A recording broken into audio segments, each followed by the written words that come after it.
Yeah, this is case number 315 on the calendar in the matter of Greenfield versus Chamberlain. Parties have been sworn in, Judge. You may be seated, sir. Have a seat. Did you ever key anybody's car? No, not that I can remember. I was just kidding. No, never. Why wouldn't you key somebody's car? It's against the law. It's not a nice thing to do. You wouldn't like somebody to do it to you. Heck no. All those things. That's right. More people here who key cars. According to your complaint, Miss Greenfield, Miss Chamberlain is the ex-girlfriend of your current boyfriend. That is correct. They have a child together. Yes. And you claim she keyed your car. Yes.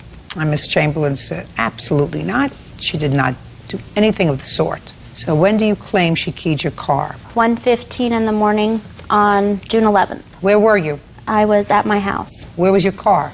In my driveway. Where does Miss Chamberlain live in relation to where you live? Just around the corner.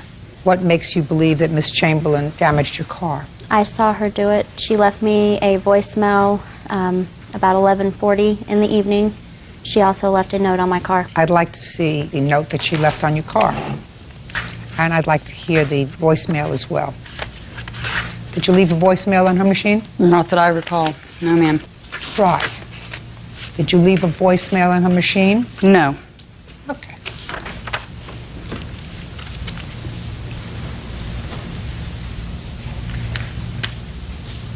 Is this your handwriting?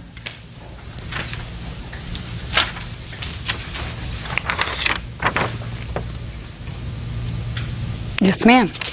It is. Where did you leave that note? I did not recall leaving that on her car that day, but I do recall going over there, knocking on the door. She was very rude to me and shut the door. Listen to me. I just asked where you left this note. Well, if she says I left it on her car, then that's, I imagine When that's did where you she find found it on your car? As soon as I walked out there. You mean When on I saw her the at my 11th car. of June? That is on the correct. 11th of June. I'd like to hear the voicemail. Okay.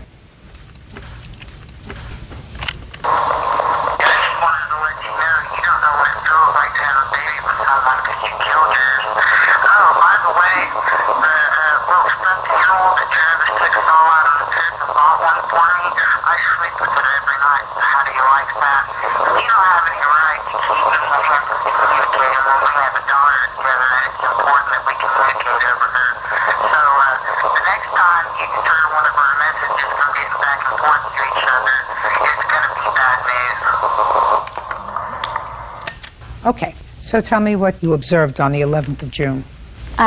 Well, the 10th of June, which was later that evening, about 10:50, I got a hang-up phone call. 20 minutes later, 11:15, 11:20, Janelle shows up at my door asking for my boyfriend, which he was still at work. And I said, no, he's not home, and it causes conflict when her and I speak, and to come back when he is home. And I shut the door.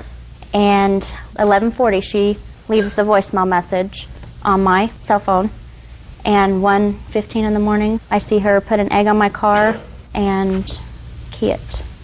I object to that. She did not see me there. You'll have an opportunity to tell me. When you saw her key your car, did you go downstairs? Yes. When you got downstairs, was she there or was she gone? She was running down the driveway in front of the house, running south. Did you say anything? Yes. What did you say? I told her to stay the hell away from my car. Did she answer you? No, she kept running. Did you call the police? Yes, I did. Can I see the police report, please? Police report the next day? No, it was on the 11th of On June. the 11th, that day. Okay, now I'll hear you. June 11th. Go ahead. It was actually the 10th. That night I left for the grocery store. I cashed WIC vouchers. What time? I'm not sure. Whatever the police report says was on the receipt. It was late in the evening. I went to go get my baby some formula. I came back home. The police knocked on the door. I showed them my receipt. I was at the grocery store at the same time that she was accusing me of this. No, you weren't. Yes, I was. No, you weren't. Well, it takes time to get to and from. Let's be clear. You were not at the grocery store at the same time that she alleged she saw you in front of the house. Okay. Go ahead. But I did go to the grocery store that evening, did. return home, show him my receipt. Who else do you live with? My husband, Daniel Chamberlain. He was there. Is there any reason why you go to the grocery store at 1:45 in the morning? Ma'am, my husband works third shift, and he goes to college half of the day, so we have very irregular hours. Was there any reason you went to the grocery store at 1:45 in the morning? To get formula for my baby. Why didn't he go?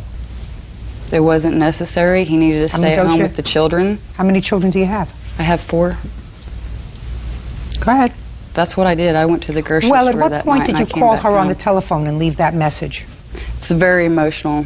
At what time did you call her that evening and leave that message? That's been months ago, Your Honor. Well, certainly it's been months ago. At what point did you call her and leave that message on her answering machine? The only time I remember having any confrontation with her was earlier in the day. I'm not asking you about confrontation, madam. You didn't speak to her when you called. I'm asking you at what time in the evening did you call and leave that message on her answering machine? I cannot be sure. So you don't remember when you made the phone call, is that what you're telling me? Yes, ma'am. You do, however, remember putting this note on the car, because that's what you told the police officer. I don't recall putting that note on her car. Well, that's what you told the policeman who interviewed you. That is my handwriting. You told the policeman that you put this note on her car. That was directly after the incident, so if that's what I told him, yes, ma'am. Judge Judy continues in a moment.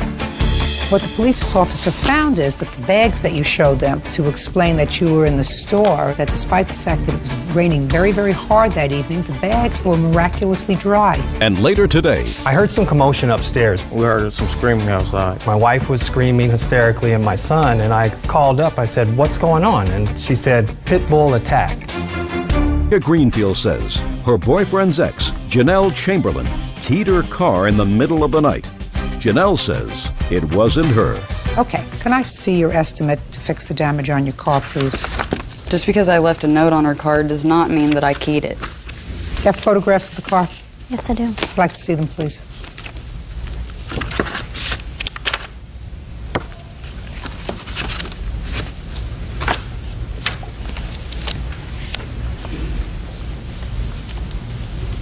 Where on the car was the note? On the driver's side windshield. It was raining that night.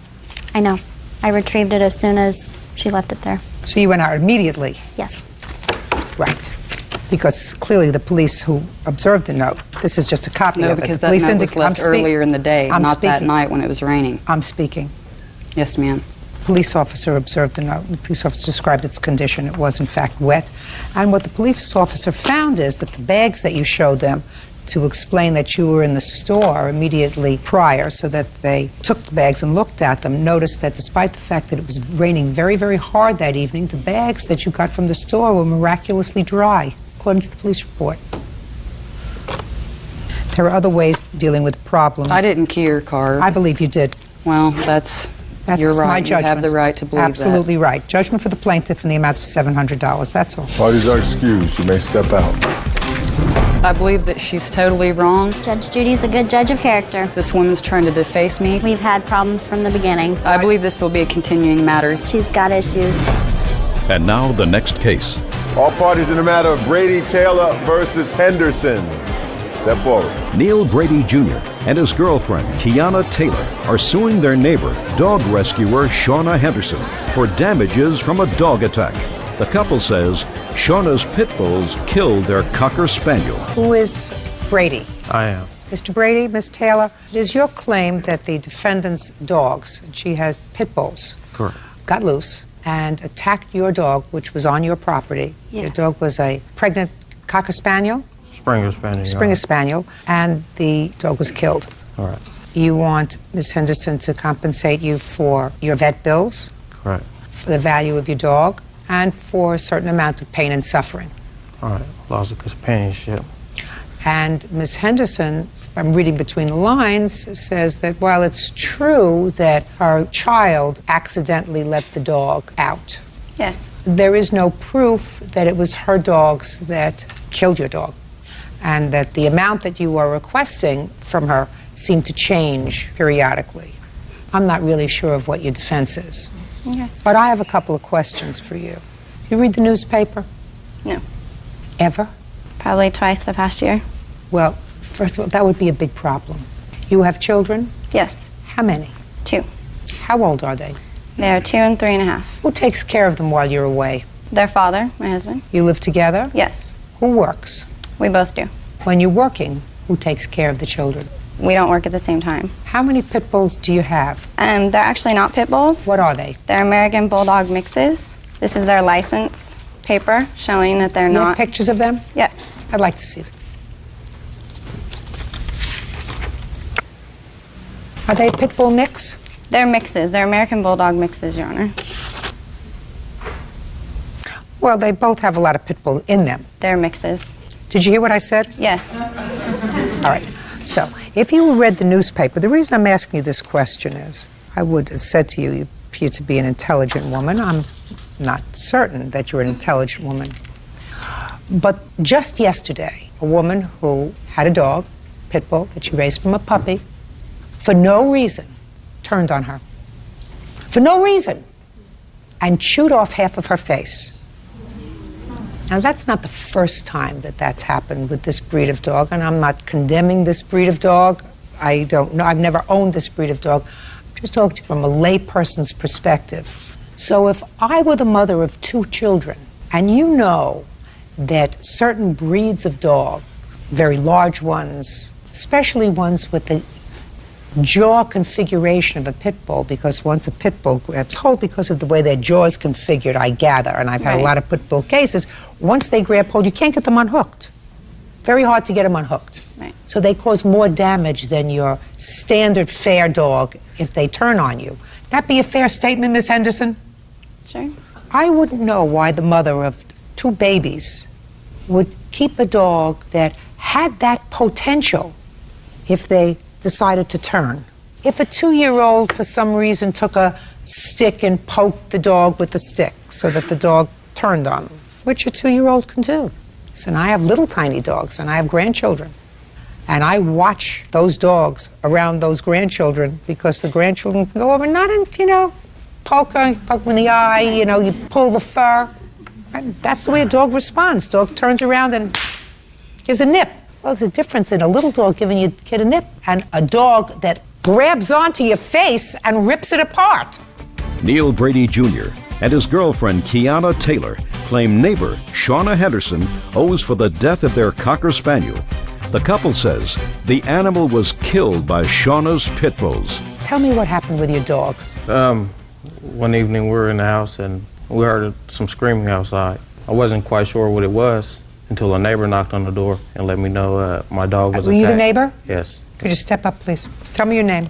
Michael Palmieri. Mr. Palmieri, you are a neighbor of the Brady Taylor family? Yes, I am. Tell me what you saw on what date? I don't remember the exact date, You Your remember Honor. the date? It was September 6th. September 6th?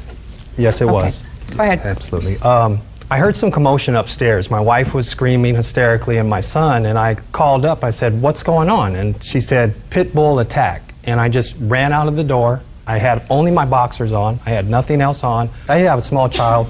Other neighbors have small children. So I didn't know what was going on. I ran out. I saw this one dog with this clamp down on their Cocker Spaniel. I ran over, and I was just hysteric and going crazy, and I went to attack the dog. And the dog sensed that, and he let go. And there was 2 of them. One of them had him in his mouth, and the other was very close by. And then there was a third one, a little one. The third one that's a little one, was it the same breed? You know, I couldn't tell. I don't think so. Okay. I would like you to describe the 2 dogs. Well, the one dog that had the dog in the mouth, there was something very specific about that dog. It had its name written on it, Rex. I don't know if it was spray painted. I don't know if it was dyed. Where was it written? Right on its side. Is that your dog? Yes. Oh, good. Well, there we go. That So- just took care of that. Yeah. So after that, I got the dogs off, and I didn't know because I was trying to capture them. I didn't want the dogs to get away because this same situation happened with me about a year ago where I was taking care of a pit bull for a friend while he was away, and that dog got away and attacked a gentleman's small dog and killed it, and I got sued. And I have small children. I have a 3-year-old and a 1-year-old. And immediately after that, I said, "You got to come get this dog because I can't have this situation." They are very, very unpredictable. And my daughter loved this dog. So, I understand this is a serious matter. And I like pit bulls. Personally, I don't know, I think they're interesting dogs, but I don't want them around me, and I don't think they're safe dogs. We tried to capture a dog, and as a matter of fact, her brother trapped one of the dogs, and animal control came and got the dog, and They tracked down, I guess they followed it. Neil followed the other dogs, and they found out where the lady lived. It's her dog. There are very few dogs that look like a pit bull that have their name, Rex, tattooed on their side. She acknowledges that's her dog. So what's the problem, Miss Henderson? The problem was that these dogs, I do foster placement, these dogs were rescued.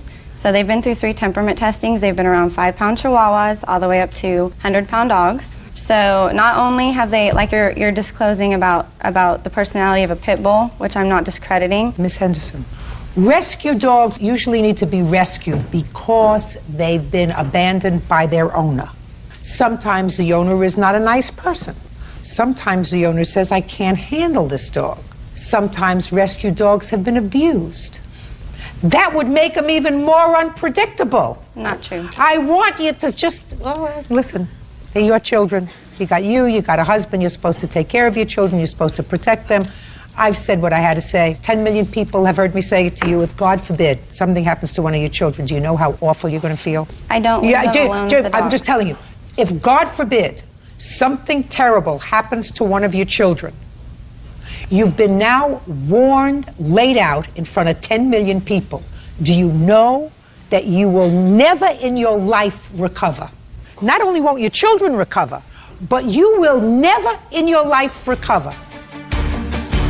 You've been put on notice by somebody who is not unintelligent that you're doing, as a mother, the wrong thing. As an animal activist, you may be doing the right thing, rescuing dogs, rescuing pit bull mixes that have been abandoned by their owner and have been through teams of 6 dog analysts.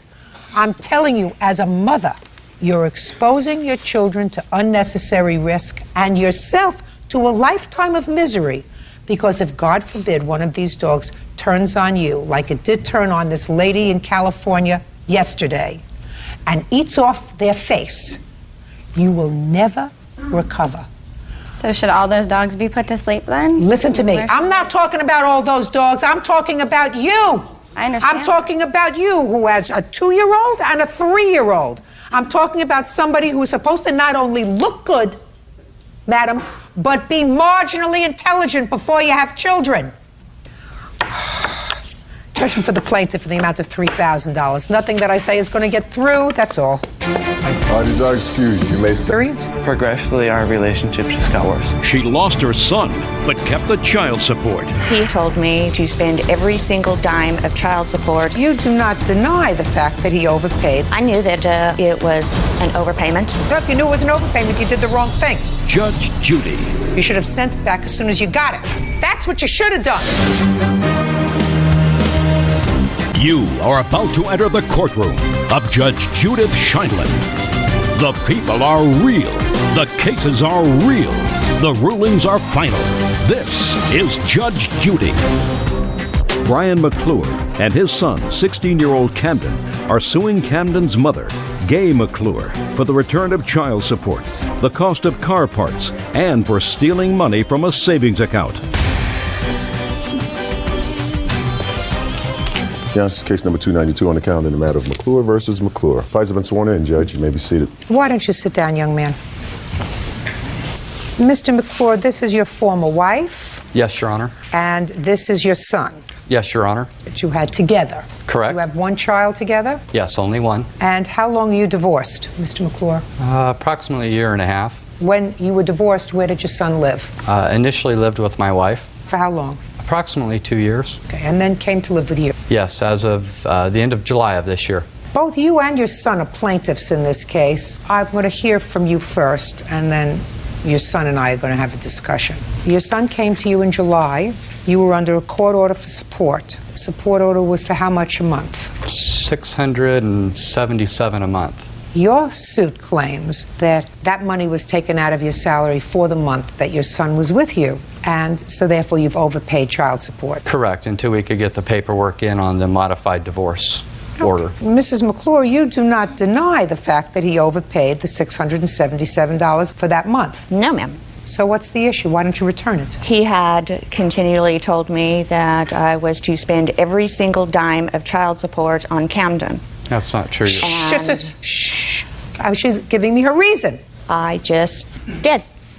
I knew that it was an overpayment. No, if you knew it was an overpayment, you did the wrong thing. But And if you did the wrong thing, you have to pay him. I You're also tried to pay him back. No, according to you, try to pay him back $10 a week or $20 a week. And that's unacceptable, because it would be unacceptable, Ms. McClure, if you were the recipient of child support in the amount of $600 and change a month, and he decided he's not going to pay you the $600 a month. He's going to give it to you in dribs and drabs of $20 a month, and he'll catch up when he wants to catch up. That would be unacceptable to you. It's unacceptable to him, because he had the responsibility of supporting the child during that month, and you have the responsibility of paying him back the money. You should have sent it back as soon as you got it. We understand each other? Yes, ma'am. So your claim is for $677? $624 and change. $624. Just saved yourself $50, Mrs. McClure. That's what you're entitled to, and that's what you're going to get. Understood? Yes. Now you can stand up. What's your first name? Camden. Why did you go and live with your father, Camden?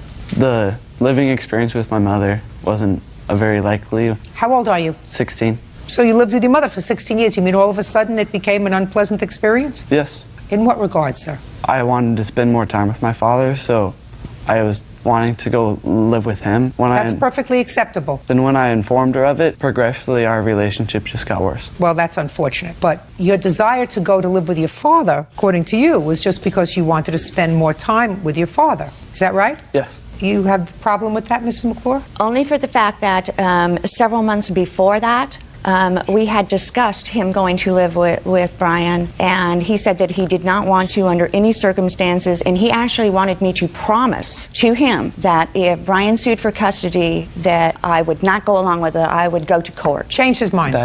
Listen to me. Let's say that happened. He changed his mind, and that's what kids do when they're 16 years old. So when they're 16 years old, what you're supposed to do is say, listen, you want to go live with your father? Free. I'm free, right? I don't have to worry about where he is. I don't have to worry about him coming home. I don't have to clean up after his mess in the bathroom. You don't have to fight with him over cutting his hair. You don't have to do anything. He's with his father. It's his father's grief. I mean, I understand this. I was in family court for a lot of years. You get hurt. You get a little wounded. It's a natural phenomenon that you get a little wounded. But, you know, what I'm telling you is, for the first time in your life as an adult, you're going to be free. If nothing else, I'm going to make you feel good about that, because it's not anything that reflects on your parenting. He had a wind that went through his brain. Today, I want to go live with my father. We can pal around together. We're going to be buddies. I want to bond with him a little bit. Terrific. You have other children, sir? I live with my current wife, and we do have a 5-year-old daughter together. Great! Now you got 2 kids to worry about. Yes. You are the man. Good Oh, for it's you. fun. Oh, definitely. Good for you. Okay, now Camden. Yes. This is why your father has included you in this lawsuit, because you're a minor. Now, you had use of a car when you were living with your mother. The car was her car, because it was in the judgment of divorce. According to what I read, she got that car. Is that right? Yes, ma'am. Is that right, sir? Yes, Your Honor. Good. And according to your mother, she put in a lot of money in the car to make it drivable, and you drove that car. And according to you, you put in some money also. You put in, I don't know, rims and the things that kids put in cars, right? Actually, I made it runnable. Mr. McClure, I don't want to hear you encouraging him at all. Do we understand each other? Yes, Your Honor. This isn't supposed to be a bad thing for him. This is supposed to be a good thing for him. Yes, it is. That he's come to live with you. He's got a mother. She loves him. He's supposed to love her, not be angry with her.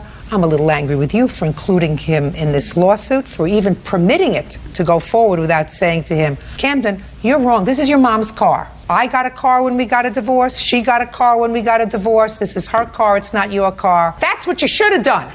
If I may, Your Honor. Yes. The car was purchased approximately when Camden was 12 years old, and everybody in the family was under the understanding... I don't care what the understanding was. You were living with your wife at the time? Correct. All right. Listen to me very carefully, sir. Now you're divorced, and in the judgment of divorce, she got the car. Did you take a car? I took a vehicle, yes, and she Good. received this vehicle. And if she got one car and you got another car, then what you do is you want your son to have a car, give him your car if he comes to live with you.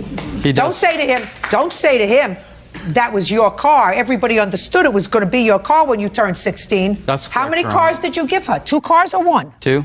2. Yes. From you? Yes. Tell me. 87 Buick Riviera and the 86 Pontiac Trans Am. And what did you get? An 86 Trans Am and my 93 Chevy pickup. So you did a little bit better I, by about 5-6 years. yeah, the only vehicle that I had payments on was the pickup. Listen to me. You did a little better. Yes, I did fine. Good. So now you have 2 cars, and she has 2 cars. And if your son comes to live with you, give him one of your cars. He currently has his own vehicle, Your Honor. Perfect. Then why are we here, Camden? Because some of the parts that I put on that car to make it runnable, so I worked for those and installed them. And you used the car. Yes. Did you pay for the car? No. Did you pay to have the repairs done on the car other than the few parts that you put in? All the repairs that were done were by myself. You put in all the repairs since you're 12 years old? Me and my father, then. I'm talking about you. It's not your car, it's your mother's car. She let you drive it. You don't belong here suing her. We understand each other? Yes, ma'am. Judge Judy continues in a moment. You are the custodian for his money, and you can't take it out. I didn't necessarily spend it. Camden did. And later today, The cop pulled me over. I had a 12-pack, but there was only 6 of them left. Was inside your belly, inside your little tummy? 6-pack? Yes. real cases, real people. Judge Judy. 16-year-old Camden McClure says his mother, Gay McClure, owes for the value of car parts and for closing his savings account. Now, let's talk about this bank account that you claim your mother closed out and took your money. How much money was in this bank account? $528. And where did you get it from? Working for my grandfather, yard sales, things like that. When was the account closed? August 25th in 2003. Did you put any money into that account allegedly after August of 2003? No. Well, you were still living with your mother then? Yes. Tell me what happened with that account in 2003. I do not know. She said that she closed the account. You closed the account in August 2003. Why? Because we lived way out of town. And when he needed money for, the church group or whatever activity that he wanted to go, if he didn't happen to tell me the day before, I didn't have the money on hand. So he either didn't get to go or, I'd have to go all the way back into town to take the money out of the bank. Why didn't you pay for it? I did on a lot of things. You should have paid for it on everything. Do you work? No. Well, how do you support yourself? I was on public assistance. Did you know that your mother was receiving public assistance? Yes, ma'am. Were there things that you needed that you didn't have money for? A few things, nothing too important. Like what? Just daily necessities. Sometimes it was hard. So is it possible that this money got used up? Possibly. Did you know that your mother was going to the bank to take this money out in small amounts when you needed the money? Did she say, well, go to your bank account and take out the money? No, I didn't. You Yes, sure he about did. that? Yes, he did. And it was even under his suggestion, Mom, why don't you just close the account, have the money here at the house, so you don't have to worry about running all the way back into town and running back when he would want money for Did that something. sound familiar to you, Camden? No, ma'am. Okay. Camden says that he worked. Yes. And he put his money into that bank account. Yes, he did. I also put money in there that he did not, per se, work for, but yes. She didn't put any money that I didn't work for in there. Can I see the transactions from the savings account, please? Go back over there. Sorry, sir.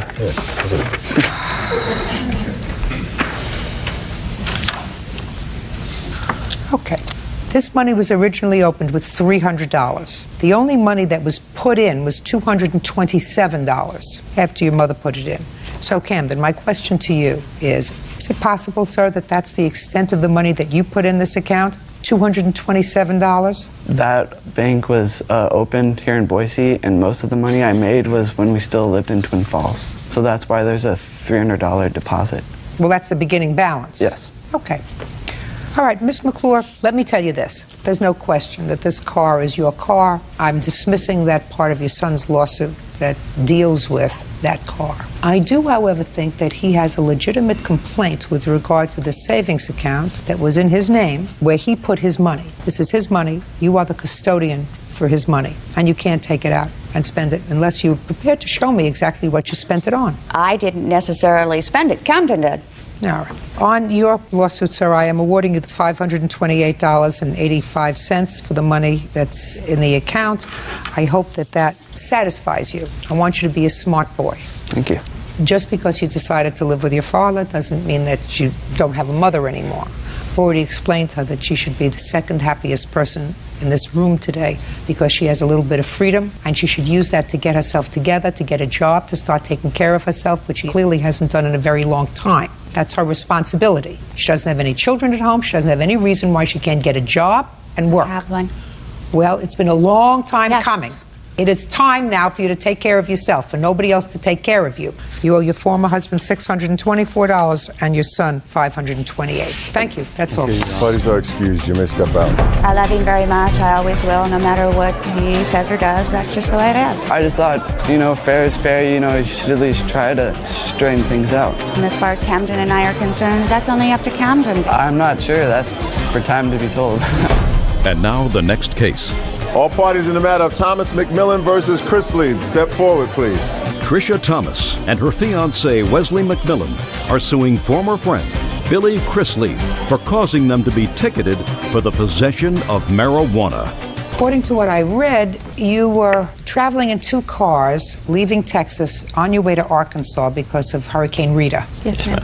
You were traveling behind Miss Thomas. Yes, ma'am. In the car that you were traveling in was Mr. McMillan, one of Miss Thomas's children. Yes, ma'am. Miss Thomas was traveling in front of you, and in your car was another one of your children? Yes, ma'am. Mr. Chrisley, you were pulled over by the police. Yes, ma'am. For tailgating.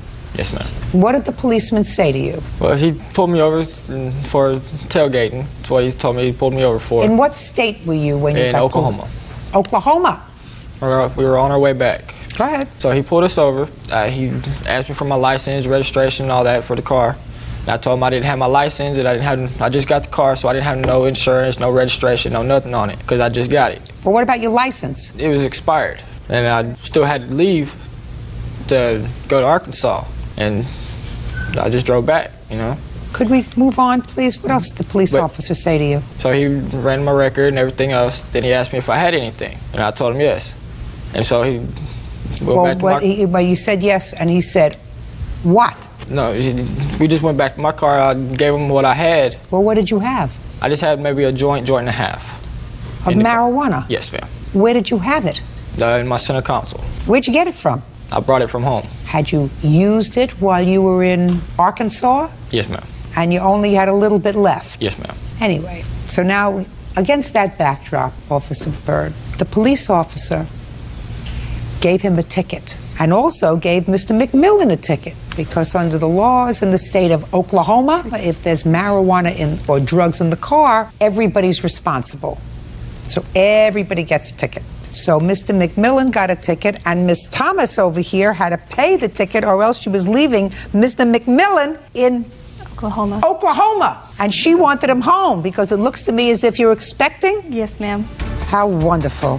Tricia Thomas and fiancé Wesley McMillan say former friend Billy Chrisley caused them to be cited for possession of marijuana. So, since you had to come up with this money because of his personal use of marijuana, you really feel as if he should take care of the ticket. Correct. I don't think I should because I already admitted up to my own stuff. Well, why is it his fault? Well, I don't see why the cop gave him a ticket for my stuff.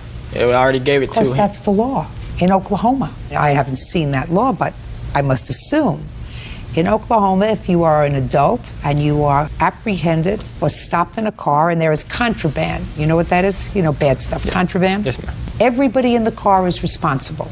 Okay. That's the law.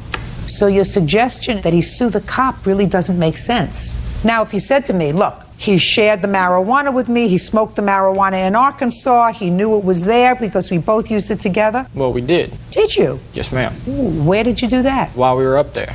In Arkansas? Yes, ma'am. Really? You sure? Yes, ma'am.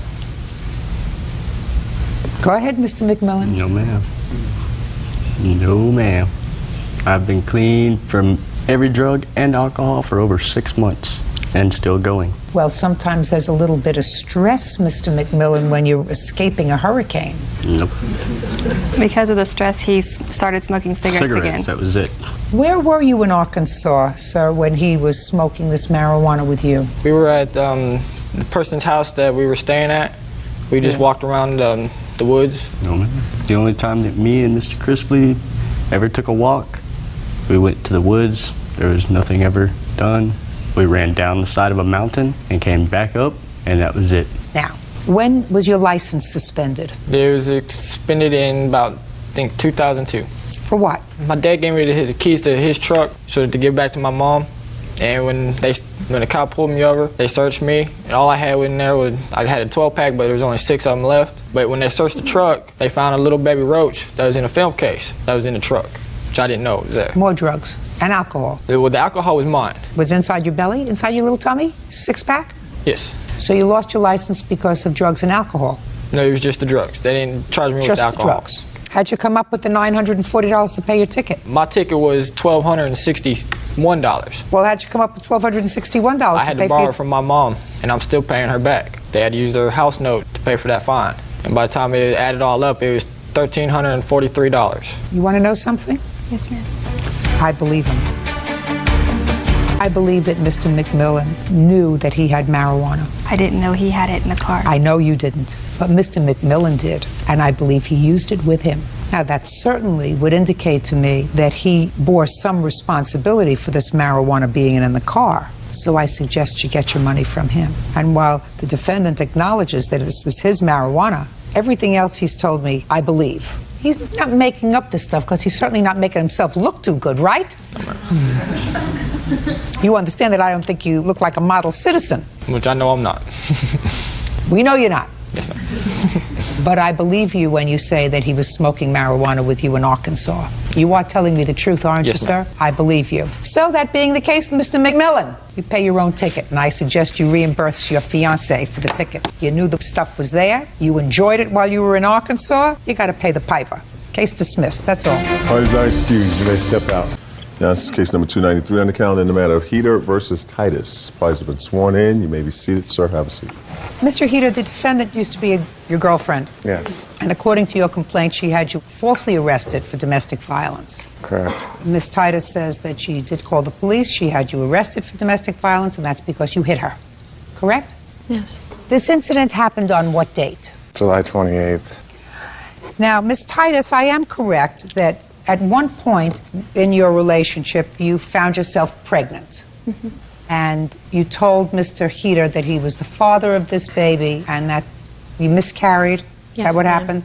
But it turned out that he was not the father of this child. It could have not been his. Right. And then you renewed your relationship again briefly. But that's all it takes, Mr. Heater. A brief moment of stupidity, and Miss Titus told you she was pregnant again. And according to you, you said, listen, I didn't know about last time, I don't know about this time. I don't want to have anything to do with this baby until I take a paternity test. Actually, what I told her was that I would help her out as long as I would be repaid if the baby was not mine. You didn't discuss that with me first. I would have told you that that was a very bad idea. However, on the evening of the 28th of July, according to you, and according to Miss Titus, she called you and wanted to come over to talk. Actually, he called me. Yes. What did you call her for?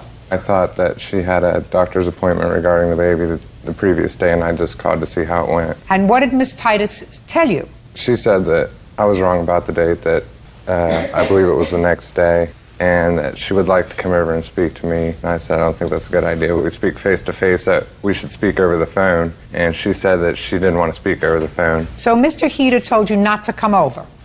Well, you no. acknowledge that. He said he didn't want to talk to you in person. He said that he didn't want to talk to me, but eventually said that it was okay for me to come over. Did you tell her it was okay to No, come I over? did not. No, I don't believe that. It's not what you say in your answer, and I don't believe that. He said he didn't want to talk to you in person. He thought you should discuss whatever you had to discuss over the phone. But you went over there anyway. What time did you go over there? About 12:30 in the afternoon. What did you want to discuss with him? I wanted to talk to him about the baby and about how things were going between us. We were, before this, we were going out and doing things together, and like... Don't you people know anything about birth control? Yes, they don't work for me. They don't work for you? Yes. My body rejects them. There are all kinds of birth control, Ms. Titus. Yes, ma'am. The answer to having a problem with one form of birth control is not to have babies with people who don't want to have children with you, like Mr. Heater or anybody else. So you went over there about 12:30. I knocked at the door, and he told me to come in, and We started talking, and I upset him. And how did you upset him? I don't remember exactly what I said. Maybe you do. If you don't remember, maybe he does. What happened, Mr. Heater? I was upset before she came into the house because I told her not to. Come over. And she started screaming through my door at me. What was she saying? You have to live up to your responsibilities. You can't create a situation and then not take care of it. That doesn't sound welcoming, Miss Titus. That never happened at all. Go ahead. So, to save myself from embarrassment from my neighbors, and I did open the door for her to try to...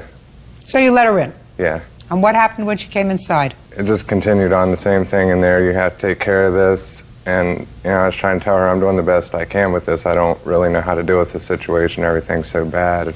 I don't know what to do except for what I am doing, and that wasn't good enough for her. And for 30 or 45 minutes, she followed me around my house with me telling her to leave over and over and over again. She would not leave my house. And eventually I was in the kitchen sorting my dishes, and she came in and was pointing her finger at me, yelling at me in there, telling me the same thing, that I had to deal with my responsibilities. At that point, I took her by the hand that she was pointing at me with and just turned her around facing the kitchen door. And I had hold of her elbows with my body pressed against her back and was just walking her towards the door. I was like, you need to leave now. And she grabbed onto the kitchen doorway and started pressing back against me. And when I finally backed off of her and she let go of the door, she turned around and grabbed my hand like this, and then she smacked me in the face and said I had no right to touch her. And as a reaction, my hand came back around too. So you hit her? Yeah, regrettably I did come back around. She went off towards what I thought was the front door, but as I was in the kitchen, I heard her dialing my phone. She told me then that she called the police. Do you have a copy of the police report? Yes, I do. I'd like to see it, please. Who is this gentleman, Mr. Heater? This is my friend, Jason Hubbard. Was he a witness to what happened on the 28th of July? No, he wasn't. Okay. Okay, Ms. Titus, tell me what happened, your version of what happened when you got into the house. When I came into the house, we sat down on the couch and started to talk. At first, things were okay. Then I started talking about the baby and about this new girl that he's dating and how that her not liking me around is the real reason why he's not wanting to have anything to do with the baby. Then he got upset and told me to leave, and I told him no, he can't just end the conversation anytime he wants yes, he can. to. He can tell you to leave this house. Go ahead. I followed him around the house and was still talking to him, and we ended up in the kitchen, and I had said something about this girl he's dating, his girlfriend, and he doesn't like me to refer to her as that, so that made him really upset. And he came and he grabbed me by my arms and started to escort me through the door. And I stopped myself, told him he didn't have any right to put his hands on me at all. Yes, he did. Not according to... Oh, yes, he did. Once he tells you that he wants you to leave his house and you remain there, you're trespassing. That's a crime. Next. Well, according to... Don't tell me according to anybody. You tell according to a police officer? I've had 10 years of postgraduate legal education. When you're in somebody's house and you're an invited guest, first of all, you weren't an invited guest in this house. I'm speaking. You weren't an invited guest. You were told not to come. You came anyway. He tried to avoid you and said, please leave. Once he told you to leave his house and you refused, you become a trespasser. Well, another reason I didn't leave is because in previous arguments that we've had, he's asked me to leave, and then 10 minutes later he'll call me and tell me come back over. Well, you just have to guess his mood there. Right now, he told you to leave, and you didn't leave. So he put his hands on you to escort you out. Mm-hmm. And what did you do? I was pushing back against him, like you said, and I turned around, and he still had a hold of me when I smacked him in his face. Right, so you smacked him in his face first. Yes, ma'am. And then he slapped you. Twice. Twice. You slapped him the first time, he slapped you twice. It's amazing to me that the police arrested you, sir. Absolutely amazing. Judge Judy continues in a moment. You have no right to lie to the police, because it was a lie what you told the police, that he pushed you in your stomach while you were pregnant. That's not what he did at all, because that's not what you told me happened. And later today, I asked her, what is he doing here? Why are you calling me at 4 o'clock in the morning if he's here? He started running his mouth. Me and him got into a fight. He came with a pipe of some sort, then smashed out the back window. real cases, real people. Judge Judy. Nathan Heater says ex-girlfriend Rebecca Titus had him falsely arrested for physically abusing her. Rebecca claims he kicked her in the stomach during her pregnancy. Tried to get you out of the house. He's holding onto your arms. You're resisting him. Ultimately, you turn around. He's still pushing you, correct? Mm-hmm. And you slapped him. Mm-hmm.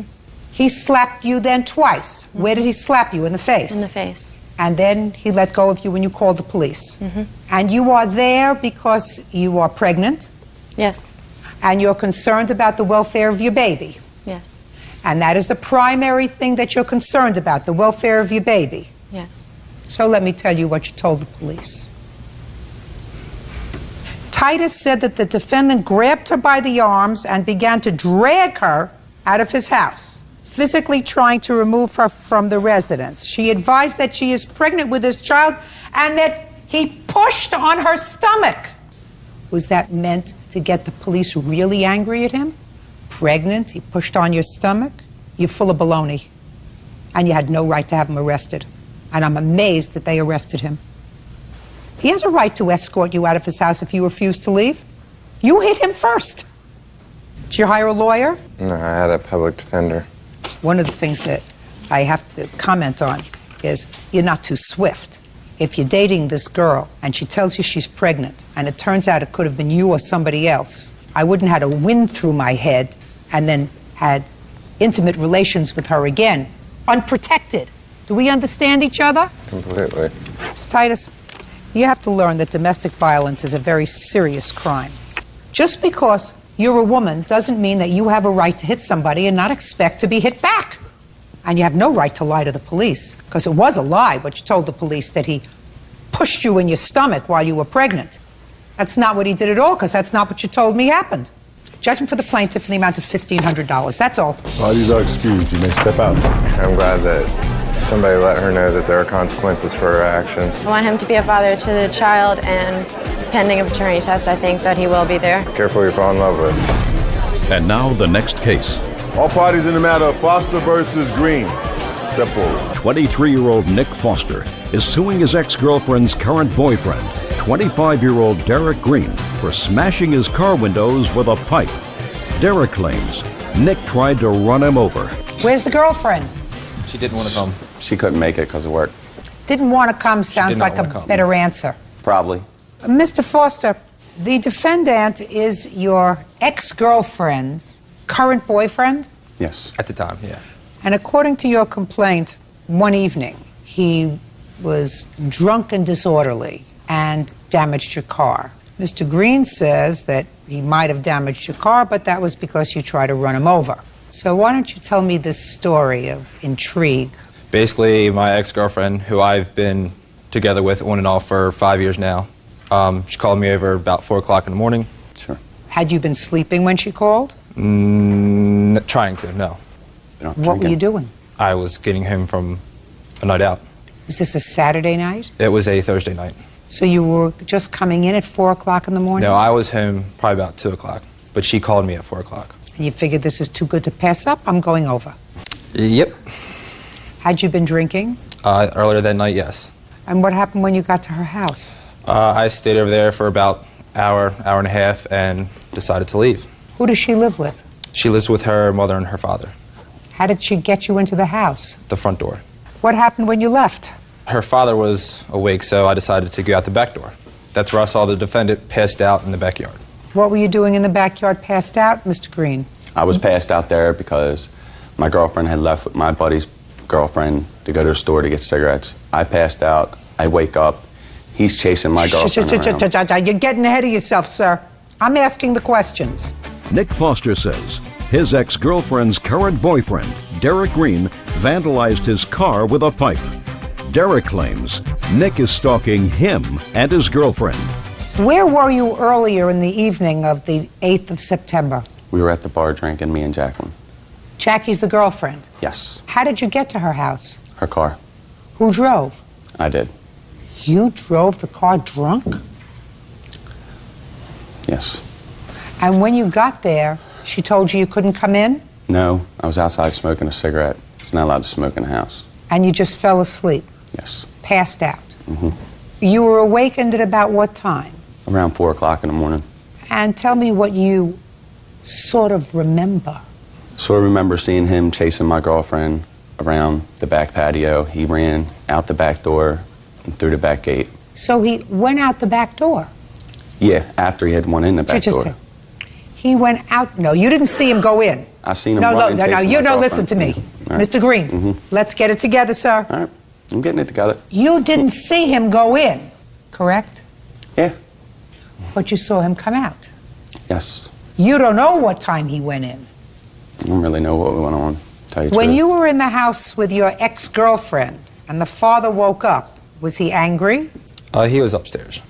What caused your girlfriend to leave the house? I decided that I needed to leave. So she said, go out the back door. We could hear him walking upstairs. Upon doing that, that's when I noticed that he was outside. I asked her, what is he doing here? Why are you calling me at 4 o'clock in the morning if he's here? So I guess he heard us talking outside, came downside and told us all to leave. You mean the father? Yes. When he said he told you all to leave, what did he say to you? He said, everyone leave. That was nice. I would have probably phrased it differently. So what did you do, Mr. Green? I left. Well, how did you come in contact with Mr. Foster's car? After I had walked up the street, he come following me up the street. Me and him got into a fight. How did you get into a fight? Explain He got that. out his car. He started running his mouth. Me and him got into a fight, started walking across the street. Then he got back into his car, come across the street, tried to run me over. I had to jump out of the way, and I threw a rock at his back window and busted his window out. Why did you throw a rock at his back window? It's an ongoing thing with him. It's, you know, he's been stalking us. I'm asking you, what did the rock have to do with this altercation that you had? He tried to run me over. He tried to kill me. Go ahead, Mr. Foster. What he said was correct to a point. Yes, we did get into a fight, and I got out of my car to run my mouth because he kicked us out of my car. His friends came over and separated us. Where were your friends? What are all these people doing at 5 o'clock in the morning? He woke him They're not up. my friends. We woke him up arguing, and they were right across the street. How old are you? I'm 23. I'm 25. It's not even the youth of America. Yes, go ahead. So, Well, when you stand in the middle of the street as I'm trying to leave, yes, I guess you could say I tried to hit him. with your car. Well, yeah, if I'm driving in the middle of the street, he's in the middle of the street, then yes, I guess you could say I tried to hit him. Yeah, go ahead. He came after me as I pulled over. He came with a pipe of some sort, smashed the side of my car in the driver's door, then the back door, then smashed out the back window. Does that sound right, Mr. Green? No. Well, how did all the windows get broken on his car? I don't know how all the windows got broken. I know I busted the back window out. I didn't bust any of the other windows out. Can I see pictures of the car, please? The other windows were not busted out. It's the side, or the top of my car, on the side of my car, that was damaged with a pipe. What kind of car do you have? Grand Prix. Ooh, no, that's a pipe, Mr. Green. That's not a rock, sir. That's pipe. What kind of work do you do? I'm a roofing supervisor. A what? Roofing supervisor. If I were spend my days up on the top of a roof, I don't think I would get as sauced as you do, sir. I take off when I want. That's responsible. I pick my days. Mm-mm-mm. Can I see the estimates on your car, please? Either one of you treated at any hospital or by any doctor on the night of the 8th or the 9th of September? No. I'm sorry, I didn't hear. Treated by a doctor or a hospital? No, I was not. Okay, so we're not talking about any injuries to you. We're talking about two people who had been drinking a lot, right? Let me ask you a question. Did you have a fight with your ex-girlfriend that evening? No. Did you ask her whether or not she'd called him to come over? Yes, I did. And what did she say? She said no. But you see, that's a lie, because she let him in the house. You know, when somebody stalks you so much, then you can only do so much. Listen to me. If somebody's stalking, uncross your hands. If somebody's stalking you, you don't resolve his stalking by calling him at 4 o'clock in the morning to come over to the house. And you don't let him in the house, sir. Yeah, well, he's coming to my house 2:30 in the morning. I don't care about your house. I'm talking about the girlfriend's house, sir. I'm not worried about that anymore. Oh. Listen, when you drink, you have to pay the piper. I don't think your girlfriend was honest with you, sir, with regard to what happened that evening. Maybe she was a little drunk, too, which is why she called Mr. Foster over. Certainly her father got fed up with all of you, told you all to leave. If he was afraid for his daughter's life, he would have taken her into the house and said, you guys get out of here because you're placing my entire family at risk. So I think that's something you really have to look into. And maybe if you had a clear head, Mr. Green, and weren't so infused with alcohol, you could look at the situation a little more clearly. Judgment for the plaintiff in the amount of $1,941. Thank you. Parties are excused. You may step out. This is case number 206 on the calendar in the matter of Smithson versus Smithson. Parties have been sworn in, Judge. You may be seated. Folks, have a seat. Ms. Smithson, you and the defendant are related to each other through marriage. Is that right? That's correct. And it is your claim that the defendant assaulted you. You want her to be responsible for your medical bills and whatever pain and suffering you experienced as a result of an assault. You say that the plaintiff was disrespectful to your father-in-law? To my father. To your father. And that what ensued as a result of her being disrespectful was really no more than a scuffle and the plaintiff was not injured. That's Correct. your defense. You both live in the same town? Yes, ma'am. Yes, ma'am. And what town is this? Bethesda, Paytonsville. Maryland? Tennessee. Franklin, Tennessee. And how long have you been a Smithson? 27 years. And you? All my life. It's my maiden name. Are there rich Smithsons and poor Smithsons? Yes, ma'am. That's what I gather from these papers. Yes, ma'am. Are you one of the rich Smithsons or Yes, one of the ma'am. poor Smithsons? I'm one of the richer Smithsons. And you? The poor Smithsons. No, I got it. But I gather that the rich Smithsons and the poor Smithsons don't get along too well. So I want you to tell me your first name. Doris Darnell Smithson. And your first name? Joanne. I'm going to ask if you would allow me to be a little less formal because, first of all, Smithson is a tongue twister. And second of all, I want to be able to differentiate between the two of you. So would you mind if I were a little less formal? Is that all right? All right, Doris, tell me what precipitated this problem?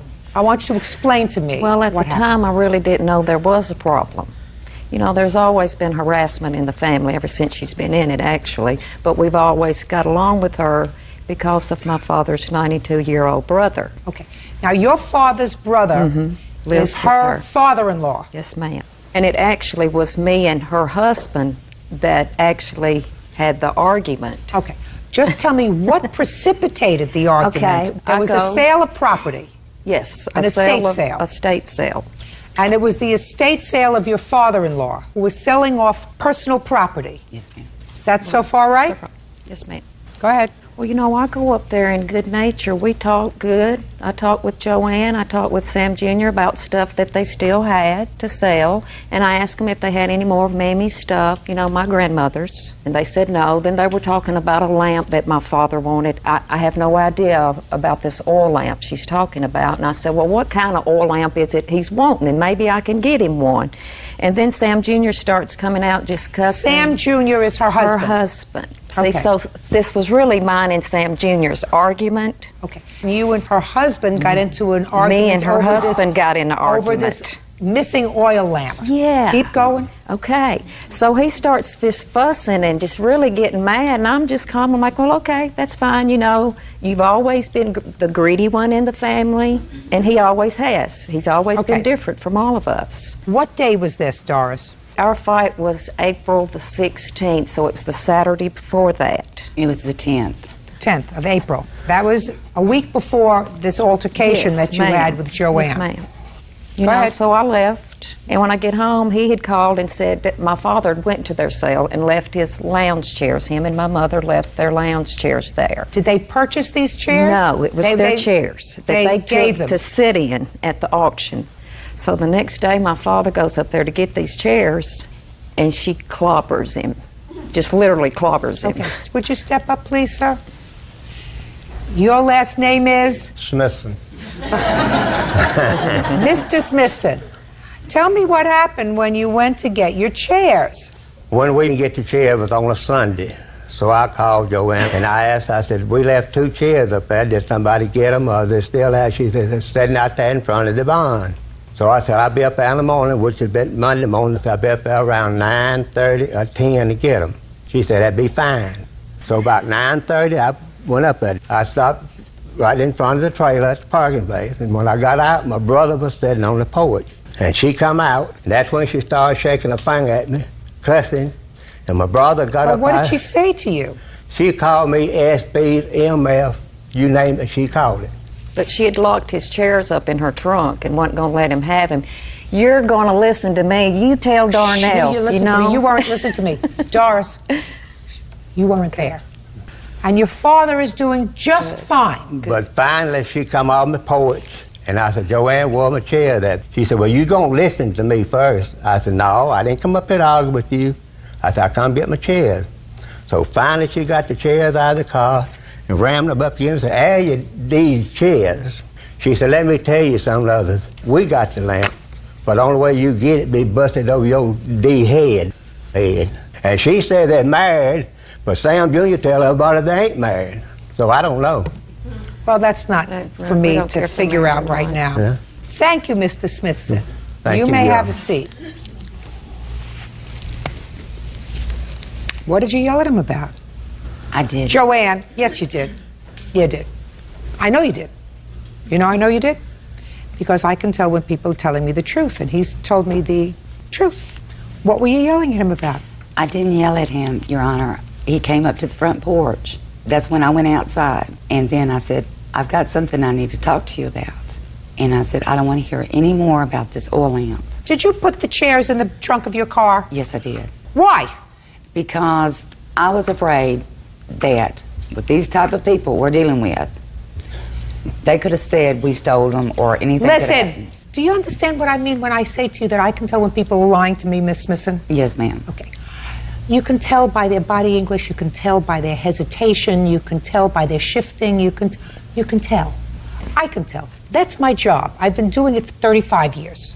So I can tell that you just made up a story. You were terribly disrespectful to him.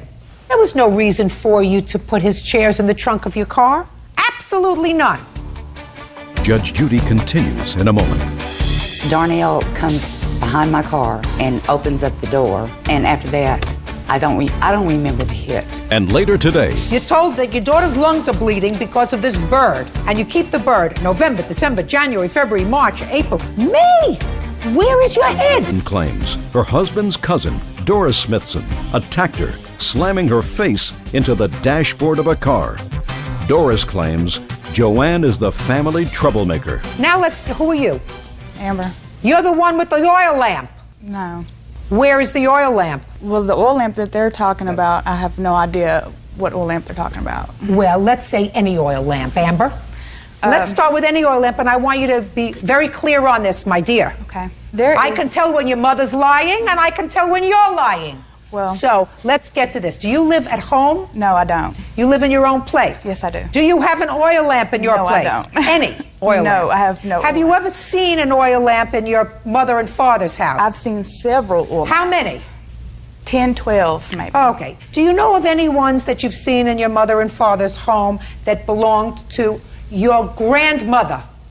I wouldn't know if it belonged to her or not. So what you're telling me is you know nothing about the oil lamp. All right. Now you can have a seat. You're very lucky. Where's his oil lamp? This oil lamp does not exist. Fine. Now, I've already made a decision that you behaved badly with Mr. Smithson. That does not excuse an assault if one took place. Doris, you have to understand that too. So now, Joanne, I want you to tell me what happened on the 16th of April when you were getting some gas. Okay. My husband and I went to a local market, Bethesda Market. I was sitting in my car, seatbelt on. My husband went inside to get us a cold drink because we was on our way to the flea market. Darnell comes behind my car and opens up the door. The passenger door? Yes. And I looked up, and it was Darnell. And after that, I don't remember the hit. There's several things I remember, some things I don't remember. Do you have photographs of your injuries? I have a diagram, photograph from the emergency room. The answer is you do not have photographs. No. You have medical records. Right. Good, I'll see the medical records.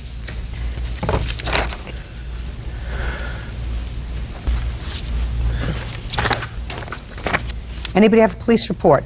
Yes, ma'am, I do. I'd like to see it, please. I've got two.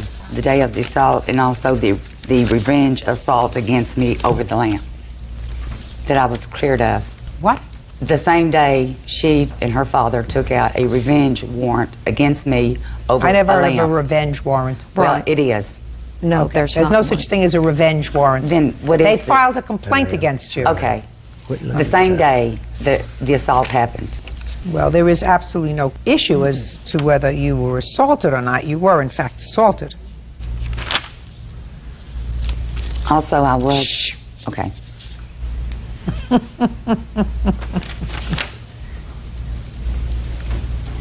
Mr. Smithson, Yes, ma'am. step up here, sir.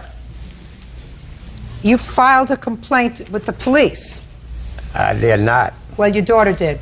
And the most important thing is that when the police officer questioned you, you told the police as follows, because this is in the police officer's own language.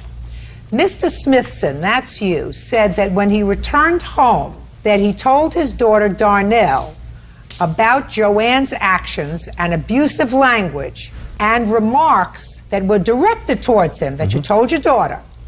According to Mr. Smithson, Darnell said that when next she saw Joanne, that she would whoop her. And from his testimony, she did. Did your daughter say that to you? I didn't even see my daughter that day, Your Honor. Listen to me. Whether it was that day or the next day, you told the police. You wouldn't have lied to the police, would you, No, Mr. I would Smithson? not. Either you told the police that your daughter said she was going to whoop Joanne, or the police officer is lying. Which one do you think I'm it not is? going to say the officer's lying, no. Good. I will I'm not. glad you wouldn't say that, I Mr. would not. Smithson. Sit down now. Okay. Now I'm going to hear you, Doris, because you see. Yes, ma'am. I know when people are lying, like Joanne here. Yes. But I can read medical records, and I know she was assaulted. But not $4,000 worth. I have one. I want to also tell you here. something. Not $4,000 worth. How much do you think it's worth when somebody hits you in the face? Well, I really never hit her. Yes, you did. All I did was just, she come out of her car. Nobody seen me hit her. I didn't ask whether I anybody. was I saw the walking out medical. of there. Listen to me. I saw the medical records. She was hit in the face. Okay. I was also scratched right here. Did she go to your car? No, I live right across the store. I'm going to the store. They're already there. And she hollers at me first, "Hey, you." And I said, oh Lord, here's Joanne. You know, she starts coming out of her car.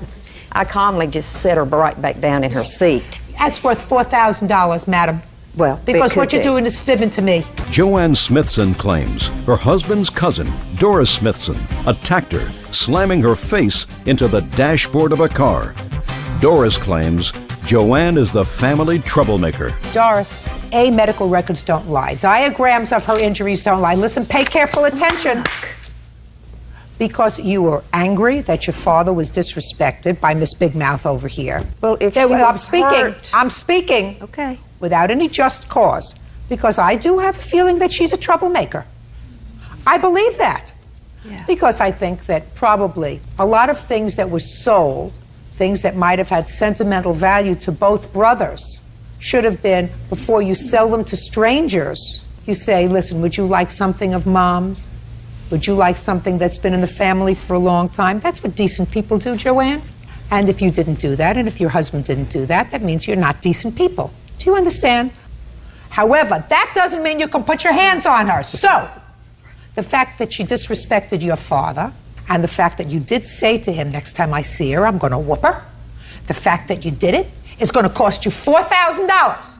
Judgment for the plaintiff, that's all. Parties are excused. You may step out.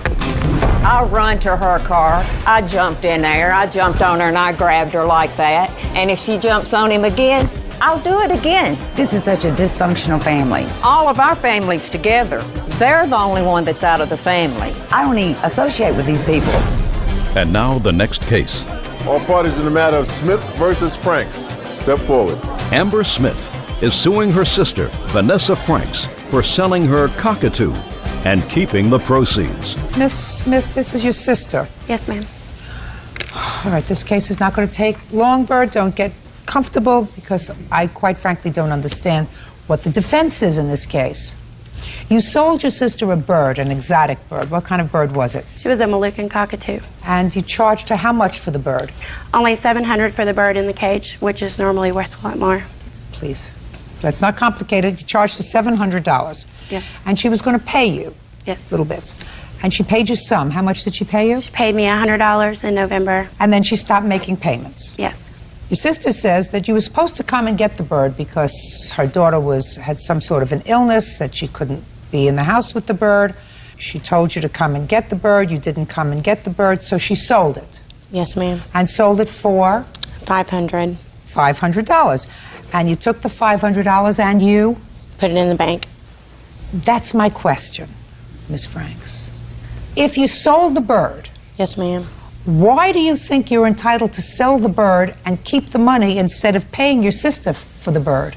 Okay, in November, my daughter's lungs bled in November of 2004. I called my sister on the phone, stated to her, I'm either going to have to sell this bird or you can have the bird back. She said, we want the bird back, don't sell the bird. They came for Thanksgiving. You taking the bird? No, we're not taking the bird. Christmas, are you taking the bird? Miss Franks, is what you're telling me, just put your hand down. So what you're telling me that your daughter's lungs were bleeding because of the bird. Right. And you kept the bird in your house between November, when your daughter was diagnosed with this illness? No, she's been diagnosed since birth. Well, between the time you were told to get rid of the bird in November and you kept the bird till Christmas? The bird was actually in my home until right at the beginning of May. What town do you live in? Milledgeville, Georgia. Anywhere in the state of Georgia, do they have an animal rescue? Not of course where they I do. live, no. I don't care where you live or not. They do have trees in Georgia, don't they? Yes. Yeah, if my child had bleeding lungs, and doctor told me in November that I had to get rid of this bird because this bird was causing my child's lungs to bleed, and if I couldn't find someone to take that bird, it is warm in Georgia, isn't it? For part of the year, yes. Well, I would hope that it was the right part of the year because that window would be open, that bird would be gone. I don't understand where you're coming from. You're told that your daughter's lungs are bleeding because of this bird. And you keep the bird November, December, January, February, March, April, May. Where is your head? She's my sister at the same time. Please don't speak. Okay. Listen to me, Miss Smith. Yes. Your sister acknowledges that she told you she was going to give you $700 for the bird. Yes. I haven't heard anything cogent as to why she should be able to sell a bird that she didn't pay for and not pay for it. Anybody hear a reason? Hearing none, judgment for the plaintiff in the amount of $600. That's all. Parties are excused. You may step out. Now, this is case number 319 on the calendar in the matter of McLean versus Reed. Parties have been sworn in. You may be seated. Folks, have a seat. Mr. Reed, how many children do you have, sir? 6. Who is your oldest child? Stephanie. That's this child here? Yes. And your youngest? Brandon. How old is Brandon? Brandon is 8. You and Mrs. McLean were married for how long? 2 years, I believe. And how many children do you have together? 2. Your daughter is planning her wedding. And according to what I read, Mrs. McLean, you and your former husband agreed to split the cost of the wedding. You did a budget. It was going to be $5,000. Mr. Reed, you agreed to pay for half. Correct. You did, in fact, pay $2,500. Yes, ma'am.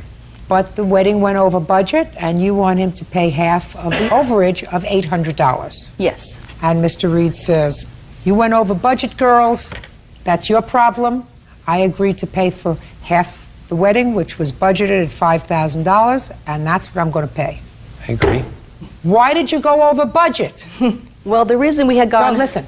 Did you have a nice wedding? Yeah. She had a beautiful wedding. Beautiful wedding, beautiful bride, beautiful husband, nice-looking parents. Don't act... What? I said yes, thank you. Do you let him speak at home? Is that the reason he feels compelled to speak here? Because he's not allowed to speak at home? Don't speak, honey. She's cute. Okay, now getting back to you. Why did you go over budget?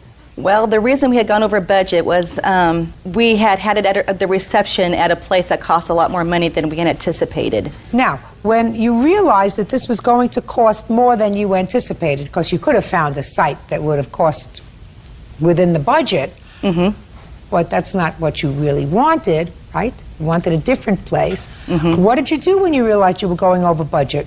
Well, Stephanie and I did a lot of emails back and forth because she's actually lives in Utah. And I was planning the wedding here. And so I had told her that it looked like we were probably going to go over the cost of the wedding. And so she was kind of my in-between person between her dad and I, and had emailed to him and his current wife that we were going to be probably going over the budget. Do you have an email from him indicating that's fine, I will pay half of whatever the overage is? I do. Let me see it. This was actually an email to Stephanie. That's fine. Well, this is not from Mr. Reed. This is from Mr. Reed's wife. Right. Do you know that your wife sent an email, sir, that said, listen, that's to Steph, and said, your dad and I don't have a problem if you go over the $5,000, some, as long as your mom is willing to split the cost. Do you know that your wife said that? At the time that email was written, no, I wasn't aware that she said that. When did you become aware of this? I became aware about 1 to 2 weeks before the wedding as we discussed the overage. So your wife was speaking allegedly for you, which she can't do, but they acted upon this and then went over their budget.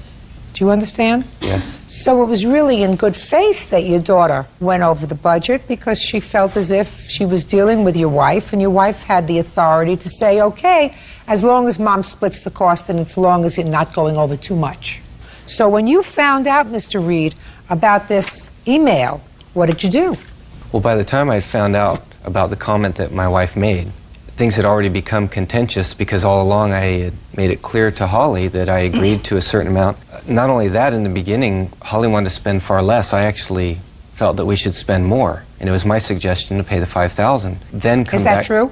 That's true. That's a good guy. So to then come back to me and then say that she wanted me to pay more money, and not only that, in the beginning when she wanted me to pay the overage, she wanted me to pay the entire overage, which she estimated would be $300 to $400. And like I say, it became contentious, and so I said, we're going to have to settle the matter after the wedding. I don't want it to affect the wedding. You're absolutely right, Mr. Reed. So? So? Well, he did not agree to pay half of the overage. I know he did not agree to pay half. But when I had sent them an email stating why we had gone over, and he even told me on the wedding day that he would help me pay the overage of the wedding. Did you tell her that, Mr. Reed? What I said is that I would look at the expenses and analyze them and get back to her. And did you look at the expenses? I did. Anything there look untoward to you? The invitations cost $280 more than we had originally was discussed with my wife, Suzanne. There was a DJ that I knew nothing about, and he cost $450. Well, DJ is great at a wedding. Did everybody have a good time? I think so. Did you dance? A little bit. I didn't say if you danced well, Mr. Reed. Yes. I said, did you dance? I did. Other than the DJ for $450, was it originally anticipated that there was any music? There was going to be pre-recorded music.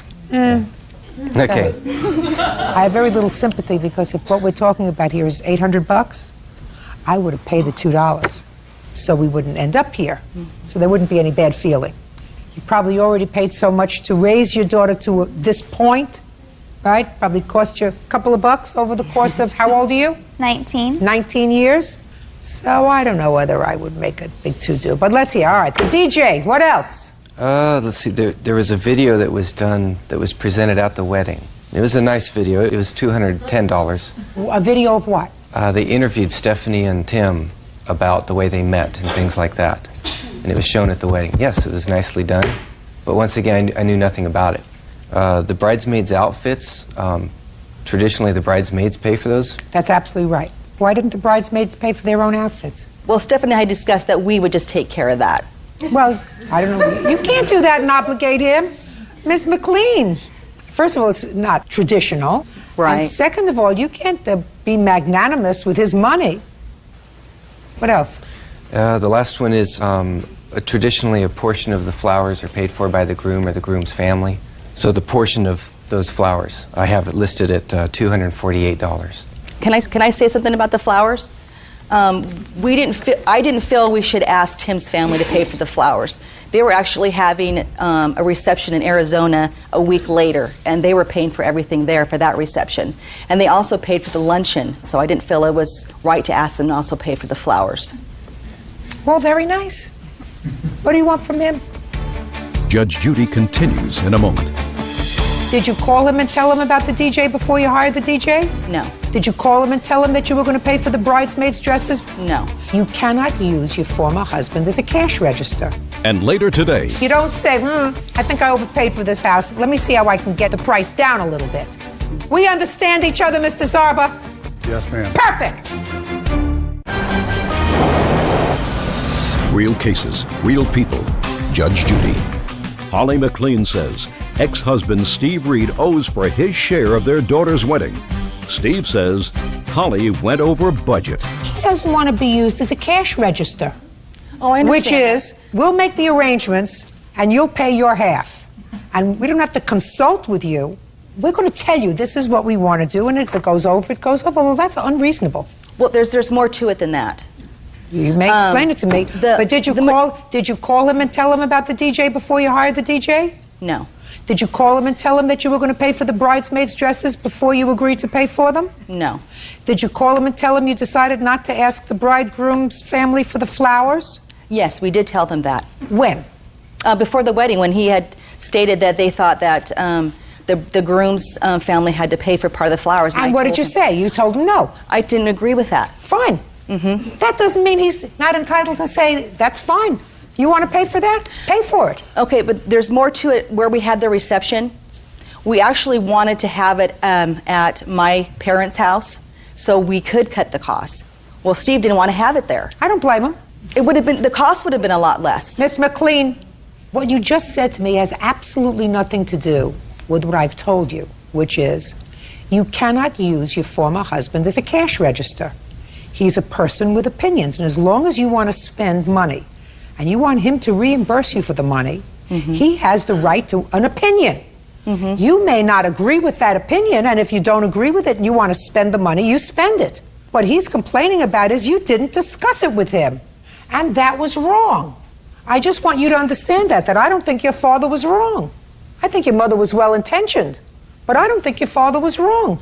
And I've been involved with lots of weddings. And I wouldn't think of saying to my ex-husband, you're going to pay for half, and I'm going to decide where it's going to be, what kind of music we have, what flowers we have, what the invitations look like, and I'll send you the bill for half. Right? But we did... Flattened out on the floor. And I wouldn't blame him. So, in case there's any bad feeling, I don't think your father was wrong. And Miss McLean, if you wanted to do these things and you chose not to get an agreement with him before, you pay for it yourself. Case is dismissed. That's all. Parties are excused. You may step out. He did agree to it in his email with his current wife, and I really felt that he should have paid half. I actually did send $102 over the amount, and then I was just served papers where there was no discussion after that. I especially wouldn't have happened. I would have rather not had an expensive wedding at all. It's just water under the bridge. We'll move forward and we'll be fine. And now the next case. All parties in the matter of Friedman versus Zarba. Step forward, please. Al Friedman is suing the current owner of his previous home, Mike Zarba, for the balance of a loan and for disposing of his valuable war memorabilia. Mr. Friedman, you had a piece of property, a home. Yes. And according to your complaint, at first you leased that home to Mr. Zarba.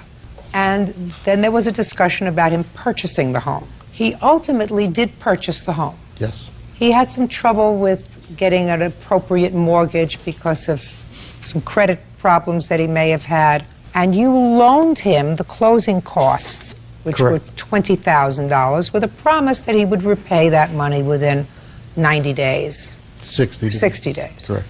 So first it is your claim that he owes you some of that money, $2,800? As of, no, it's $1,800 $1,800 left on the loan. The second part of your lawsuit is that there was an agreement between the two of you that you could keep some property at the house, which you claim Mr. Zarba discarded. Correct. Mr. Zarba acknowledges that he discarded the property. He said that he gave you enough time to get it out, and he's not paying you the $1,800 that he acknowledges he owes on the original loan because he was forced to A, hire a dumpster to get rid of your stuff, and B, he stored it all that time. Is that right, Mr. Zarba? Yes, ma'am. When did you first rent this house, Mr. Zarba? End of July 2004. And when you rented the house, Mr. Friedman still had some property there in both the shed and in an attic? Yes. When did you purchase the house? April 2005. And when did Mr. Friedman loan you the $20,000? The closing, but we had an agreement where I did some work for him, so it wasn't really a loan. Listen to me. When did he loan you the $20,000, which you acknowledge in your answer? It would be the beginning of April. And how long were you supposed to have to repay this loan, Mr. Zarba? In about 60 days. Good. When does your receipt indicate that you hired this dumpster to get rid of his property? August 5th. When did you tell Mr. Friedman that you weren't going to pay him his $1,800 until he removed his property? It was the end of July, right? July what? 20th. And tell me about the conversation that you had with Mr. Friedman. Well, he showed up unexpected again. He treated me like I was a mini storage. Listen to me. What conversation did you have with him? The conversation was, you need to take care of your stuff, get it out, and we'll settle up. Well, he came to your property Yes. looking for money. He didn't come there looking to take his stuff. He came there looking for his $1,800. Well, it was $2,800 then. And I gave him $1,000. And when you gave him the $1,000, you said, when you get the rest of your stuff out of here, you'll get your other $1,800. Yes. Is that what you said to him? Yes. And what did he say to you? He said he was going to get it out. That was the only agreement we had. And he said he would get it out. He said he'd get it out. Now, 2 weeks later, you disposed of his property. Yes. Gave him till August 1st, in a few days. Well, so far you didn't give him any time, sir. You didn't say that to me. No. You said, when you get your stuff out, I'll give you your money. That's what you said to me. I repeat, listen to me. Okay. I repeated it twice to you. Okay. Al Friedman says the man who bought his home disposed of his valuable war memorabilia. Mike Zarba claims it looked like junk. What troubles me, Mr. Zarba, quite frankly, is your answer. The first line of your answer is the most telling part of your character. You say, I owe him nothing. We were overcharged for the home considering its condition, and he's lucky we didn't charge him for storing the items. That you wrote. So what you're saying is that after you lived there for a while and there were lots of things that you had to repair in the house, you didn't like the condition of the house, you said, I want to renegotiate in my own way the sale price of this house because I overpaid him for the house to begin with. You didn't write there that we had an agreement that we would store the stuff until August 1st. He didn't pick up the stuff August 1st. I hired a dumpster. No. The first thing that you wrote, the most important thing that you wrote was, I didn't like the purchase price, and I'm going to take another $1,800 out of the purchase price because I deserve that. That's not the way life works, Mr. Zarba. Is this your first house? No, ma'am. Well, I don't know what you did in your other houses, sir, but that's not the way you close a house. You close a house, you negotiate a price, that's the price. Once you purchase it, you don't say, I think I overpaid for this house. Let me see how I can get the price down a little bit. We understand each other, Mr. Zarba? Yes, ma'am. Perfect! Mr. Friedman, I want you to tell me what stuff, and I want you to be very careful because I am an ecumenical abuser. I don't like when somebody tries to put one over late in the game because that's what he did. Yes. I don't like when you try to put one over on me. Yes. So I want you to tell me what valuable items you left in the house. And I made a list. And I'll go you sure you want me to look at that list? Yes, ma'am. I'm going to take a look at it. The largest items on that list were two major important pieces to me were I had military boxes marked with military. I had a frame of when I was in Vietnam of a load crew in front of a plane that had my military ribbons on it. I'm a disabled veteran from Vietnam. There's also boxes I had marked with kids items that had finger paintings in it from the time that they were kids and just paraphernalia that they did through the years. What you're really telling me is that The only thing that were there was your memorabilia. That is valuable because two wooden Santa sleighs, handmade, 2 coolers, 2 sets of Malibu yard lights. I don't want to deal with that, sir. Correct. I had 10 years of postgraduate work. I don't deal with this. If it was important to you, you should have gotten it out. Now, you just disposed of everything, Mr. Zarba? Yes, ma'am. No, that was the wrong thing to do. There was nothing in there that looked like it was anything somebody would save. I've got pictures here. I'm going to take a look at your pictures. Right now. Can I see the pictures, please? I mean, this is what he left me. First of all, get a new camera or take photography lessons. I don't know what this is. Grass. I don't know what this is. I have no idea, sir. This is a whole major blur. Are you doing I let this on him in purpose? several times. Listen to me, sir. Are you doing this on purpose? No, ma'am. When you took a picture of the grass, I could see that this is grass. Yeah. This looks like a Hungarian goulash, sir. It was in the attic. Do The you lighting suffer wasn't very good. I It agree. has nothing The to do pictures with don't look listen, great. Listen to me, Mr. Zarba. This has nothing to do with lighting. Okay. This looks like somebody who's had a bad hangover took these pictures. All right.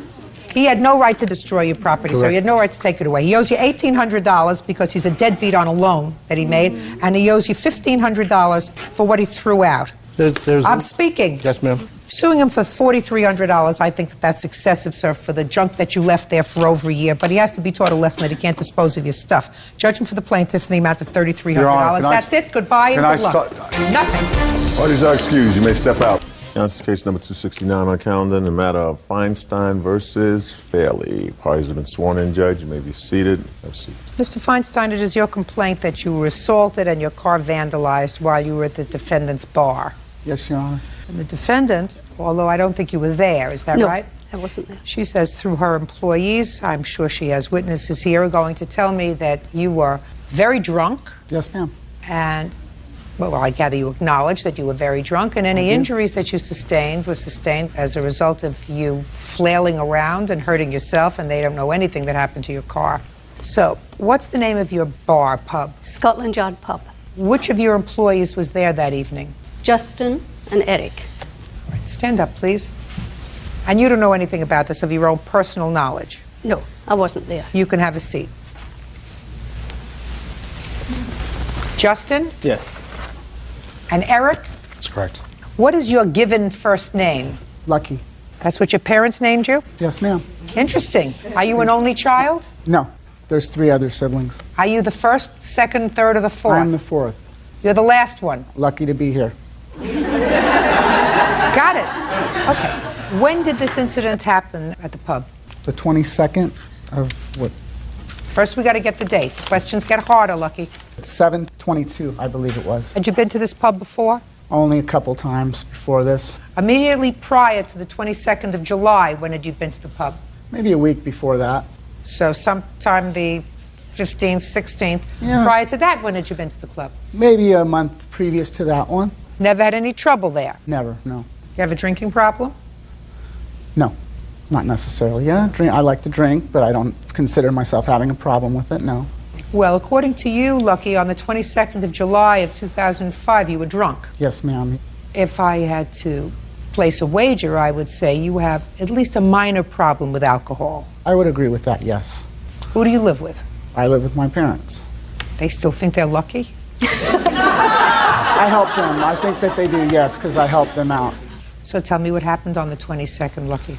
Okay, in the afternoon, I was at my friend's restaurant, which is a couple doors down from theirs. What were you doing there? I was eating pizza. They have a pizza place. I've been going there for the past 25 years. And I decided to go next door, and I was advised to never ever go into that place because I would end up in trouble there, because there's always trouble over there. I went over there and ended up there a lot longer than I anticipated. I had way more drinks than I, wanted to have, but I was having a good time, so I kept on. How were you having a good time? Well, I was shooting pool, and I was talking to people, and I was buying several people drinks. Then, approximately 10 o'clock, 10:30 at night, I made the mistake. What time did you arrive there? Oh, maybe 3 o'clock in the afternoon, and I had maybe 12 beers there or something like that. I was out of control, I admit that, but I didn't cause any problems. I wasn't obnoxious. When you say you were out of control, Lucky, drinking. Tell me what you mean. Drinking wise, I overdid it drinking wise, and I knew that I was drunk, and I wasn't about to drive out of there to leave. You know, I was going to call a taxi, and I went into the bathroom. That was the mistake I made because the bouncer was in there. No words were exchanged. I looked at him, and the next thing I know, I was out unconscious. And then I found myself in the parking lot, left for dead. When I came to, first thing I saw was him again. Which one? This guy here in the black shirt. That would be Eric. I asked him for help, realizing that my wallet was missing, and if I could go back in the bathroom to see if my wallet was in there. He said, "No, you're drunk. Get out of here." And then he said the police are coming too. So I said, well, okay, well, I would like to wait for the police and talk to them. The police came, and they just told me that I need to go home too. Call a taxi, do whatever, go home. You have a police report? Yes, I do. Yes, I'd ma'am. like to see it. Go ahead. I went over to my truck, my tailgate, and sat there. A couple women came over and were sitting next to me, assuring me everything's going to be okay. A couple minutes go by, and the police come back again, which I was not causing any more problems, that's for sure. Well, somebody called them. They were called again. But they weren't called by you. No, ma'am. So they were called by somebody about your behavior. But I wasn't doing anything. That's not my question. I said they were called by somebody about your behavior.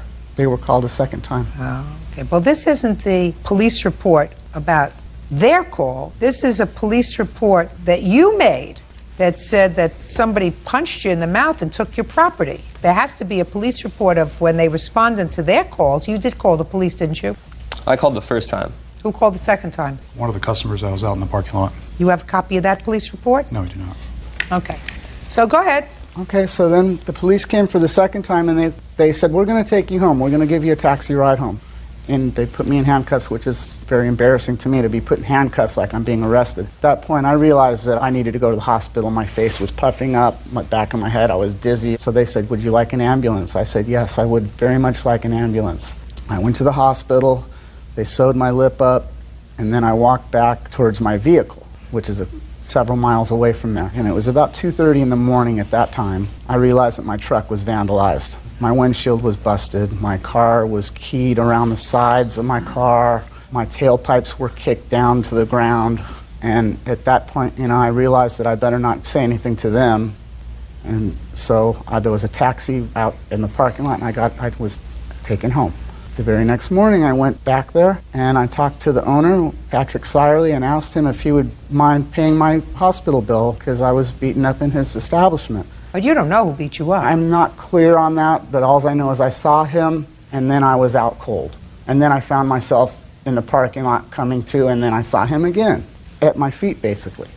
Or I was at his feet. So who's going to start? I'll start. Okay, take your hands out of your pockets and start. When I got to work that night at 7, he came up to order another beer about a half hour into my shift, and I noticed that he was intoxicated, so I refused to serve him, and he went haywire and slammed his fist down on the bar. Put your hand down, sir. Called me a name that I don't think I can say. He started ripping up $100 bills in front of everyone from his wallet. Nobody laid a finger on him inside the bar. I didn't want to get into a physical altercation with him, so I waited till our doorman got on at 9. Finally, when he was put outside of the bar, he kept charging Eric, trying to bust his way back in. I went out to see what was going on.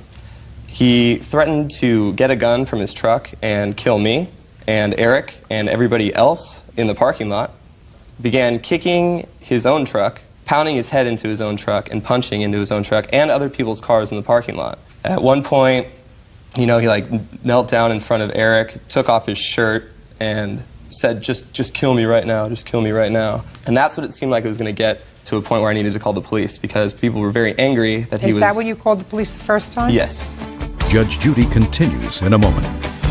If you drank too much, it's your fault. Nobody got you down there with a funnel and filled your stomach full of beer. You managed to do that all by yourself. And later today... You think you have an obligation to support your daughter?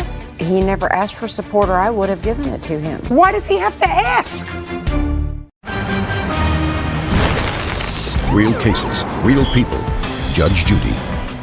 Lucky Feinstein says During a night of drinking, he was assaulted by bar doorman Eric Galan. Eric and his co-worker Justin Murphy claim Lucky was out of control drunk. Okay, Eric, you got on about 9 o'clock? Yeah, about 9 o'clock, and it wasn't too long until Justin called me over. And I tell Lucky that he was done for the evening, he needed to go someplace else. He asked why. He said, I told him that, you were giving a problem to our bartender. Come back some other night, I'll buy you a beer, and, that'll be the end of it. He got upset and irate, said that he had a gun in his truck, and he was going to start shooting the place up. One of the customers that was sitting outside got upset by that. They started having a yelling match. I got involved. I separated the two. And he continued to threaten people that were around. He said, I was going to come back and get you, shoot you, shoot you. And that's when he tried to bully his way through me. And as soon as he touched me, I just put him to the ground and held him down. When you say you put him to the ground, how did you put him to the ground, Eric? Tripped his leg and put him on his back, one hand on his chest, one hand holding his arm. I said he needed to calm down. As soon as I let go of his arm, he swung on me. And I just knocked it out of the way and held him down again. And Justin was outside and said, do I need to call the cops? I said, yes, please call the police officers. I got off of Lucky, went inside to make sure the cops were coming. Came back outside like after a minute or two, and Lucky was already laid up against the wall at the pizzeria. Now, I didn't talk to Lucky at all in the bathroom. I don't know where that came from. So after he was laid out, he woke up like a couple minutes later, and he asked me who knocked him out. I had no idea who did it. And then he started accusing me that I stole his wallet. Did you find his wallet in the pub? Did you find your wallet subsequently? No, Your Honor, I didn't. The police officers came. They spoke with him. They spoke with me. They said they needed to take another call, but he was going to leave the area. He was walking down the alley, and as soon as the cops were out of sight, he came back and continued to talk to some other person who wasn't even there that night. Where were you when you observed this? Standing at the door. You remember any of that, sir? No, ma'am. I never left that parking lot. I was waiting for the police to come because I wanted The police came already, sir. They came and they left. Right, and then they came back a second time. Right. My question is, why did they have to come back a second time? Why didn't you just leave? Because I was very drunk. I wasn't about to go anywhere, and I was sitting on my tailgate wondering, what am I going to do now? Listen to me very carefully, sir.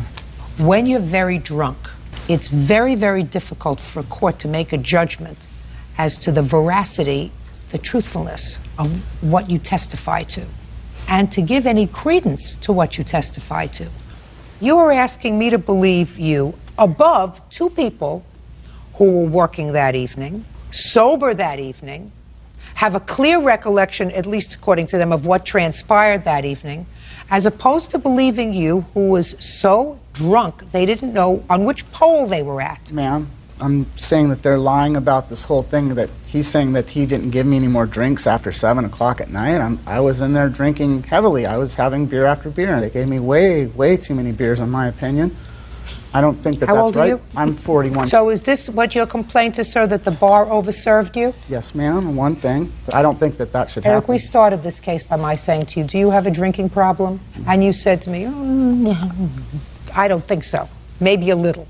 That's like being a little bit pregnant. You never have a little bit of a drinking problem, Lucky.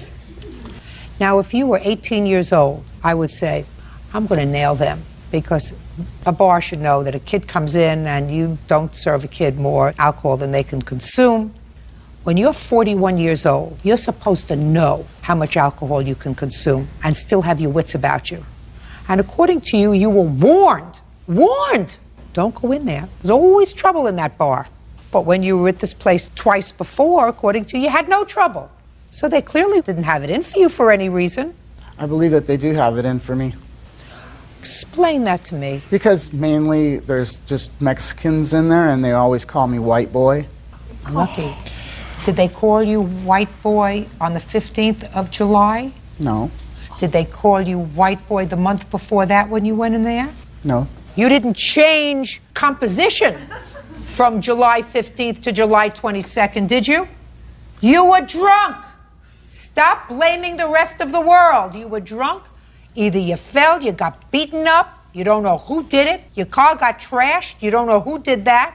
You have to accept responsibility for your own behavior. If you drank too much, it's your fault. Nobody got you down there with a funnel and filled your stomach full of beer. Nobody. You managed to do that all by yourself. If you had gotten into your car and killed somebody on the way home, I would take every piece of property that this lady had.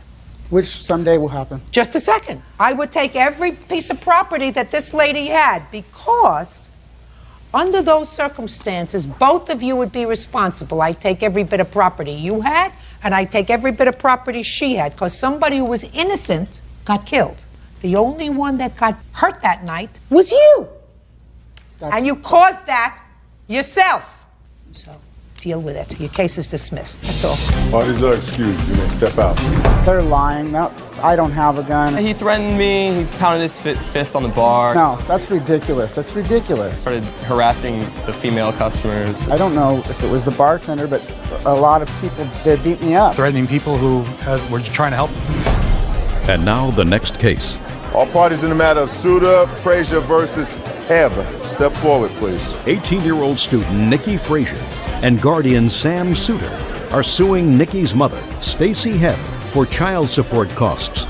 Nikki says her mom won't turn over child support she receives from her father. Mr. Suter, your complaint is that you and your family were nothing but kind to the defendant. She was having some difficulty, and she was unemployed several years ago. Her daughter and your daughter were friends since grade school, and you volunteered to give her a home. Yes, ma'am. When she was 16. How did you do in their home, the Suter home? Did you do okay? Yes. Did you graduate yet? Oh, I graduate in a couple weeks. What are you doing after graduation? I want to go to college. How did you do in high school? I make good grades. She's been AB honor roll all through high school. Did you apply to college? No, I did not. Why not? Because the application fees are like $50 for each application, and my mom told me she'd help me pay for them, but she never helped me pay for it. So, Mr. Suter, this is your lawsuit. Ms. Fraser lived with you for 2 years, and you got no support for her from her mother. You did not even seek support. No, ma'am.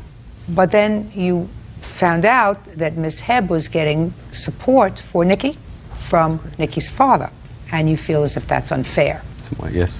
This is not rocket science, Ms. Heb. How long have you been divorced from Nikki's father? Since she was about 6 or 7. Do you have other children? Yes, ma'am. Are the other children also the product of this marriage? No, ma'am. And how much do you receive from Nikki's father for her support? $50 a week. What did you do with the money since 2003? When she has called and said that she didn't have any food in the house and she needed me to take her to eat, I would feed her. If she's needed personal hygiene items, I've taken her. I've paid her cell phone bills. And yes, I did tell her that I would pay for her application fees. She never came to me and said, I've applied here and I'm not worried about college fees right now and application fees. How do you support yourself? I'm a live-in nanny. Do you think you have an obligation to support your daughter? Yes, ma'am.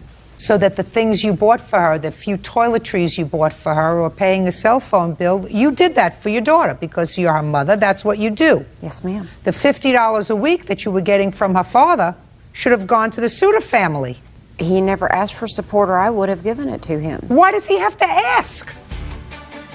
Did you ever say to him, Ms. Heb, Mr. Suter, I get money for Nikki's support from her father. It's not right that I keep it. I'm going to turn it over to you when I get it. No, ma'am, I didn't. I instead, like I said, whenever she would call and said that she needed things, I would take care of her. Well, that's what you did for her because you're her mother. She has 2 parents, a mother and a father. You're the mother. You work. If you have to take care of a few items, if you happen to take care of a few items for your daughter, that's very nice of you. The other $50 a week, if her father knew that she wasn't living in your home, did your father know you weren't living? He just found out recently because I didn't have his number to get a hold of him. If her father knew, I guarantee you, her father wouldn't have said, well, I'm going to send her money. Her father has known. She's gone and seen him since she's lived with Mr. Suter. I'm just curious. Not that I'm taking this for the truth of what you're going to tell me, but just my own curiosity. Did he ever say to you, if he knew that she wasn't living with you, I'd like to send the money to Mr. Suter? No, ma'am. Never did? No, ma'am. He must have had a lobotomy. Ms. Heb, this is not a difficult case. It doesn't even test my academic prowess.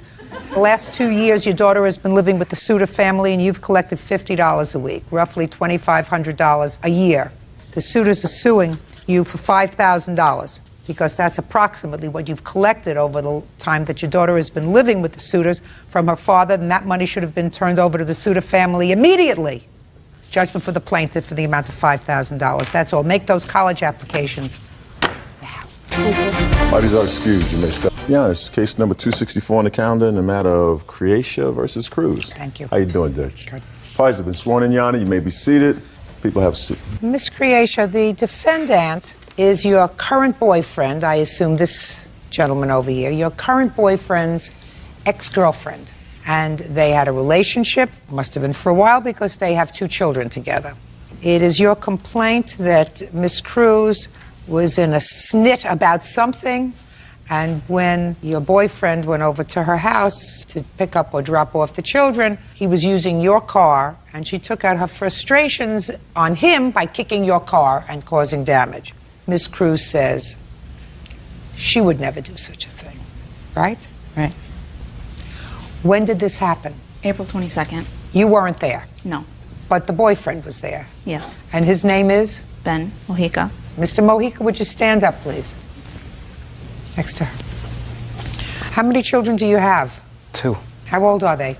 7 and 6. 5. How long did you and Miss Cruz live together? It's about 10 or 11 years. Never married? No, ma'am. How come? Just didn't get married. Couldn't afford to. Shh. Did you ever ask her? No. Excuse. What? He was going to buy me a ring, but I told him not to bother, so. Did you tell him not to bother after your first child or your second child? After my second one, when I knew that things were going pretty much downhill. You couldn't have a clue to that before you had children with him? No, he was actually a pretty good guy at that time. He just seemed to have went down the tubes, going to jail, getting into things that I don't want around my children. Who is this man? My uncle. Uncle. Just seems a little odd to me that life has changed so much over the last 20, 30 years. That people live together 10 or 11 years.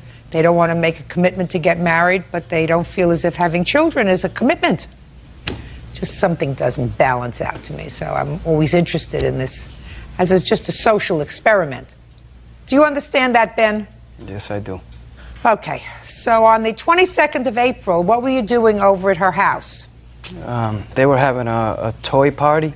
What is that? An adult party, like toys, dolls and things like that. No, it's like lotions and stuff. What? Lotions, it's for adult, it's for... An adult toy party. I shouldn't have gone any further. I thought it was a toy party for children. My mistake. Okay, so you were having an adult party. Right. Okay, go ahead.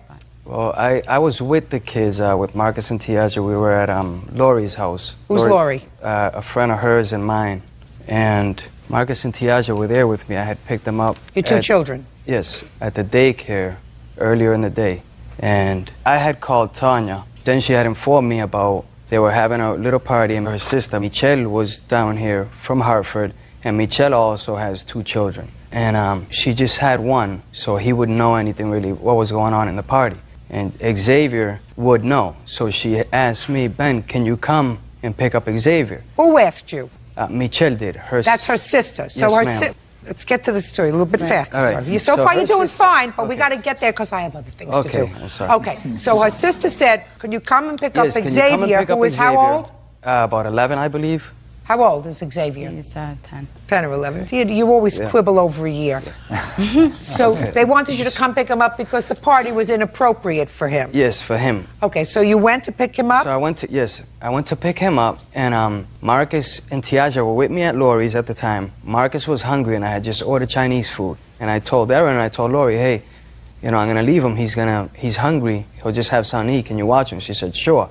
I took Tiaja with me, which is my daughter. She wasn't hungry? No. She's always hungry. Don't do it again! Right. You want to know why?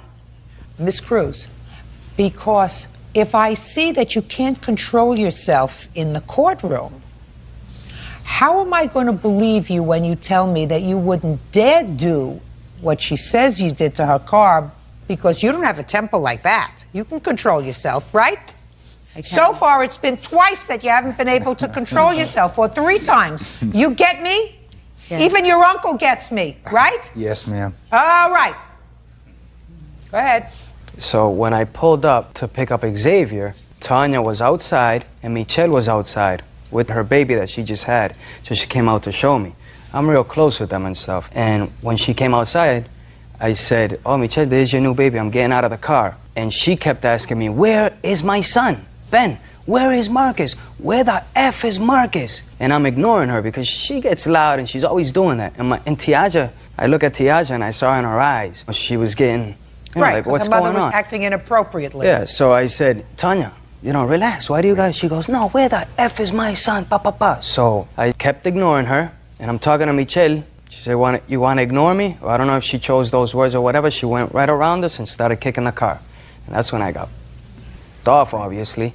And? There was people around, and I said, you guys saw that, right? You guys saw what she just did, right? Right? And everybody's like, you know, all of a sudden nobody saw anything except one kid. He saw it. And I have a police report. I'd like to see the police report, please. And You can't control yourself? He's a minor, Your Honor? No, can't control yourself? I'm just trying to, You're trying to put my hand. What do you think? You think that I'm not going to let you speak? Do you think that this is only a one-sided case, that only he gets to speak? You do know that both sides get to speak, right, Miss Cruz? In their turn. What's Uncle's name? Vincent. You get it, Vincent? Yes, ma'am. You get her, Vincent? Yes, ma'am. Good. Because you're going to have to make a very important decision, Vincent, as to whether or not you want to speak later. Okay. Because you don't look like the kind of guy that wants to be humiliated. Judge Judy continues in a moment. There was a witness in the police report who indicates that they saw you kick the car. I forgot to tell you. He says, I'll pay somebody to say that she kicked the car. And later today, This has seriously been going on for a long time, threatening my child, threatening me. He shoved me into a wall and left me captive in the closet. real cases, real people. Judge Judy. Erin Creatia says her boyfriend's ex, Tanya Cruz, vandalized her car by kicking it. All right. Okay, Ms. Cruz, now it's your turn. Let's go to April 22nd, 2005. How many people were at the party? At that point, there was probably about four. Four My women? sister, yes. Where was Uncle Vincent? He was not there. So, Uncle Vincent saw nothing, is that right? Right. But when I went outside, they were outside talking, I noticed that my son wasn't in the car. I asked him, you know, where's my son? He ignored me, where's my son? In which he had told my brother she looked so good that I couldn't look at her. That was in his words. After he ignored me, I said, Tiaja, get out of the car, go get my son, bring him back. Why did you do that? Because he had just came back from Florida. For 2 years, he hasn't seen his children. So why are you going to leave your kids behind? And my daughter not being hungry, she's hungry all the time, but that's irrelevant. So I told my daughter to come in with me. We went in. He has a very bad temper, so I know not to provoke him. We went inside the house. He started swearing and, you know, saying derogatory comments, in which I shut the door because I had company. I thought that was over with. I sat there, I got a knock on the door. The cops came. They know him very well. They ended up asking him to leave the premises. And 3 months later, I get court papers in the mail. He made the police report that day, and there was a witness in the police report who indicates that they saw you kick the car. I forgot to tell you. He says, I'll pay somebody to say that she kicked the car. Ridiculous. Is there anything that Uncle Vincent is going to tell me? No, he's just here for moral support. Right. Perfect. Pretty much the women that were at my house are single working moms. And well, they're single working moms, but you were having a party at your house, the subject matter of which was inappropriate for children. Right. And you had a 10-year-old child there. No, my sister had called, and they got along. She didn't call. Yeah, he called your house. No, she had called him. So she had called him to please come over and pick up her son? Well, she had said, come see my nephew. You know, he's still a baby. Sounds as if your family doesn't dislike him as much as you do. No, we actually, they get along with him. Good. Can I see the estimate, please, on the car? And this was your car? Yes. Ms. Cruz, I don't believe you. I believe you have a hot temper, and I believe you went out there and gave the car a good kick because he ignored you. And I believe that you walked outside the house and you said exactly what he said you said. I interrupted a couple times because he takes a long time to tell. Listen to me. What I'm telling you is I believe him and I don't believe you. I believe that you kicked the car because you were frustrated and annoyed that he wouldn't respond to you. I was upset. Oh, I know that. Judgment for the plaintiff in the amount of $894. Thank you. Thank you. Parties are excused. You may step out. Actually, he's got, the dirty mouth, and he tells me, well, I'm going to talk to the kids the way I'm going to talk to them. I knew that she'd see through Tanya's lies. He had a drug habit, and, he had to change his lifestyle. Yes, I did have a drug habit, but I want to change my life. As you can see, being with her, that's, who wouldn't have a drug habit? And now the next case. All parties in the matter of Aiken versus Smith. Step forward. 20-year-old Robert Aiken is suing his ex-fiancée, 22-year-old Cheryl Smith, for unpaid bills and late fees. Cheryl claims Robert is obsessed with her. Mr. Aiken, Miss Smith was your fiancée for a period of time. I assume you lived together for a period of time. And it is your claim that you put some money into her checking account in order to pay some bills. Correct. You broke up, and she put a stop payment on the bills you had paid. What was this, electronically done? Yeah, she did it online. She stopped all payments. I don't understand how you do that. I like that little checkbook. You write it out, you deposit it. I don't understand the online stuff, but you want that money back. Correct. Ms. Smith says nothing could be farther from the truth. You put money into the account. You did pay bills with the money you put into the account. You started to pay some more bills with money that you hadn't put into the account, so she put a stop payment on those bills. She has a counterclaim. She says that at some point immediately preceding your breaking up, she covered the entire rent because you were short, so that you owe her for rent. And in addition, and more importantly, she says that since the breakup, you've been involved in some serious harassment. So the money part should be relatively easy. How much money did you put into her account? Total, two checks of $420 and $316.84, so $736.84. When? The $420 was put in on August 12th, and the $316.84 was put in August 11th. When had you covered the rent, Ms. Smith? I wrote the check on August 1st. And how much was the rent? $662.70. Was it your responsibility to pay the rent? We both paid the rent. It was joint money. Immediately prior to the 11th of August, when did you make your preceding deposit in her bank account? I would give her cash when I got my check because she was writing all the checks for bills. So I would just cash and stuff of that nature. I have no proof of it. Sorry. I'm a hand person. Now, he put in the $736. What bills did he pay with it? Well, my counterclaim is I have bills that total $548.44 that I paid for him, in addition to the rent for $662.70. It wasn't like a split right down the middle. We were Well, just it should be. It's all sounding very good for Miss Smith, Mr. Aiken. What I want to know is, did she make payments for you in the amount of $548? To whom? She made certain bills. To whom? There was a $200 payment to his father. That was to your father? That's correct. What, do you owe him money? A car payment. It's in his name. Go ahead. $63.94 for his Comcast bill. Uh-huh.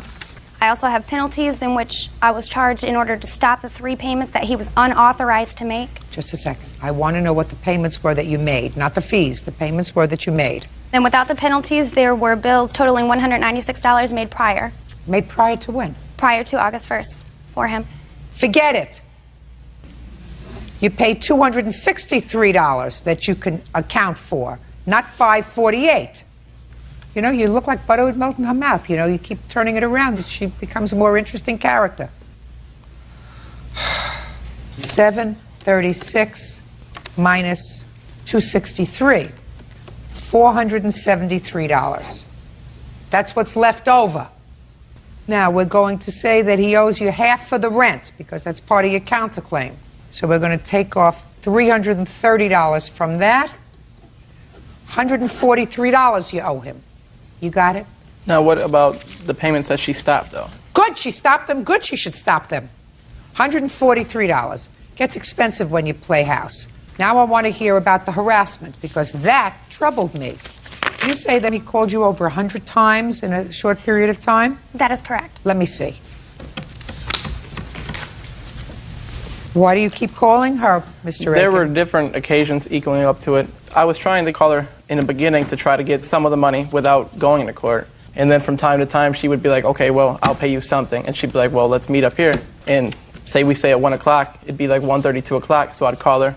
She'd be like, yeah, I'm going to be there, I'm going to be there. So it's just different phone calls basically trying to resolve this money issue. Well, but I'm looking at it.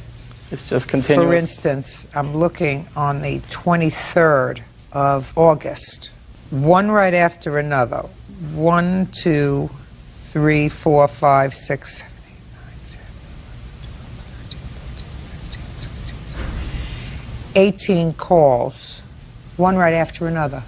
That would just, as far as that was Were you just, leaving messages on her machine? No, I didn't leave voicemails. I left, I think, maybe one voicemail. The rest were, she'd pick up the phone and then she'd hang it up, and I'd try to get back to her and talk to her, trying She to... doesn't want to talk to you. I understand that. Well, but when do you start getting that message, Mr. Rakin, that she doesn't want to talk to you? If, according to you, she picks up the phone and hangs up, she doesn't want to talk to you. I was just trying to get money, like I said, with these bills, You the credit kept cards, annoying and her. cell phones. When the payments got stopped, You they shut off kept the cell annoying phone. her. Since August, have there been any further calls? Not since the personal protection order was issued. Okay, do you have a copy of that? Absolutely. Let me see.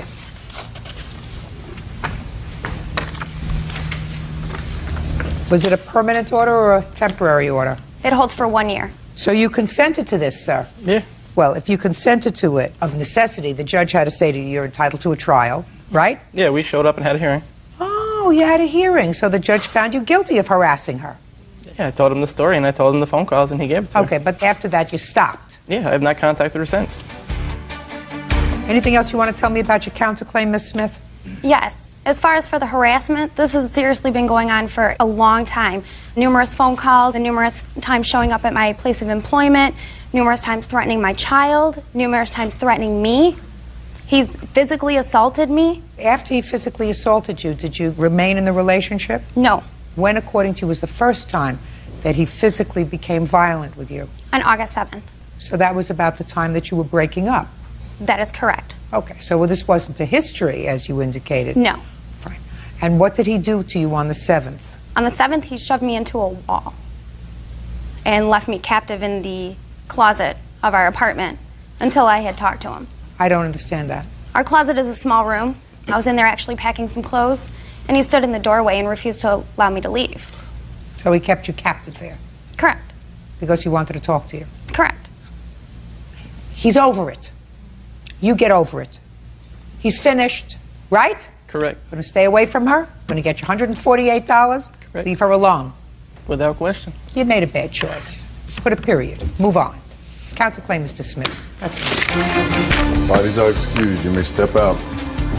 Now, this is case number 241 on the calendar in the matter of Taylor versus Hickman. Parties have been sworn in, Judge. You may be seated. Ladies, have a seat. Ms. Taylor, according to what I read in your complaint, you and the defendant were friends. There came a time, you're going to tell me about that time, when you lost your driver's license and you needed a car, you needed transportation. So you made an arrangement with Miss Hickman that you would purchase a car. The car would be titled in Miss Hickman's name. You would also pay for the insurance, with the understanding that she would take you to do your chores, take your children wherever they had to go. It is your complaint that subsequently you had a falling out and she stole your car. Ms. Hickman says nothing could be farther from the truth. It was her car. It was always her car. And when you came to pick up the car because of something that had to do with a boyfriend, you were so angry that you couldn't get the car that you smashed all of the windows in the car, and she has a counterclaim. When was this car purchased? It was purchased on July 27th, 2005. And what was the purchase price? $4,000. Where did you buy it? We looked in the Penny Saver, and it was bought through somebody at a house, and then it was bought under AMN Auto. Who went to look at the car? Me and Nicole Hickman. Why did you lose your driver's license? For DUI. How many DUIs? I've been convicted of one. I was arrested for one previous, but I wasn't convicted. Do you have your license reinstated at this point? It'll be reinstated the day I get back to Daytona Beach, Florida. I'm eligible. Who put down the down payment on the car? I paid for the car in full, in cash.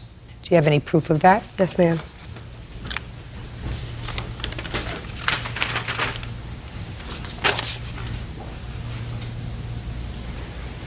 Okay. You looked for a car together? Right. Why? Okay, I had a 98 Contour that she had gave me a couple years back when she had lost her driver's license for the DUI. Just a minute. When you say she gave it to you as a gift? Yes. That's untrue, Your Honor. Well, this would be helpful to you. It shows what a nice person you are. The car was wrecked, and it wasn't in the best condition. However, I made an agreement with her that she paid for it to get out of impound, because I already purchased another car before this. I purchased an '89 Buick, and I did give her the title because she is my friend. Okay. So you gave her the car? For $250, and she was supposed to pay me $250 more. Okay, but she didn't. Over favors and stuff, we wrote that off. Okay, go. Okay, so the transmission on the car went out. Now, previous to her having the baby, Michaela, I had drove her around to doctor's appointments, wherever she needed to go, basically, which I had for years. I was going to get the transmission on the Contour fixed. We started looking at cars because I was going to go ahead and put... Okay. I was going to go ahead and put the money that I had for the transmission on my car, which was $1,500 at the time, towards a new vehicle, which she was like, you know, why don't you just get something new? We were going to get a place together. She was my girlfriend. She wasn't my friend. That's untrue, Your Honor. Shh. Go. Okay, we looked in the penny saver. I found a Malibu. I had wanted a Malibu for a while since my friend here had purchased one. I liked them. I test drove the car. I only had $2,000 at the time for the car. Shelly told me that she would go ahead and give me the rest of the money. She had just received a $30,000 settlement from a previous lawsuit that she had against an insurance company, and said that she would pay the remainder that I didn't have for the car. We were going to move in together. It would be my car, but it would get her around as well, and her kids. It was going to be like the family car. And that's what happened. Show me proof that you paid $2,000 towards the car. I don't have a proof that I gave her anything because I gave it to her in cash, but all I have is like my pawn slip where I pawned my necklace to get the Contour fixed, and I have forms of unemployment that I had. I know it's not proof that I gave her any money. It isn't. You're right. All right, so we have proof and we have no proof. I paid for the car in cash. You don't have any proof. I have a bill of sale. No, the bill of sale said that you purchased the car. Yeah. So that you could register it. I understand. Okay. Who's Shelley Taylor? Who's Linda Taylor? That's my mother. So your mother gave you a $4,000 check? Yes, ma'am. So this check is not made out to the person who sold the car? No, ma'am. They want it cash. Can I say something to that? Got it. I got it. Now I got it. So you have this much proof. She has no proof. Good. Now, so what happened? I got the car registered. She paid for my insurance. We went to a lady that she knew. Okay, she paid the insurance. That's right. How much was the insurance? Ma'am, it was $668. So far you paid $2,668 according to you. That's right. Not according to her, but according to you. That's right. She paid for more than half of the amount necessary to get this car on the road, despite the fact that the car was titled in your name. Right, but it wasn't just the facts, ma'am. Okay. So far, she paid for more than half to get this car on the road. Okay. Despite the fact that it's titled in your name, because she can't have a car titled in her name because she has no driver's license and Florida, she can't get can. insurance. I'm speaking. Sorry. In what month did you two have a falling out? On August 10th, according to her paperwork, which I'm not sure the exact date. I have a police report. She left her son with me on the 9th. I guess from what I found out, her ex-boyfriend that she had just had a baby with was getting out of jail, which I did not know because I was under the understanding that me and her were together. Don't tell me what your understanding was. Okay. So the old man gets out of jail. She leaves all night long with the car. I call her the next day. I have her son.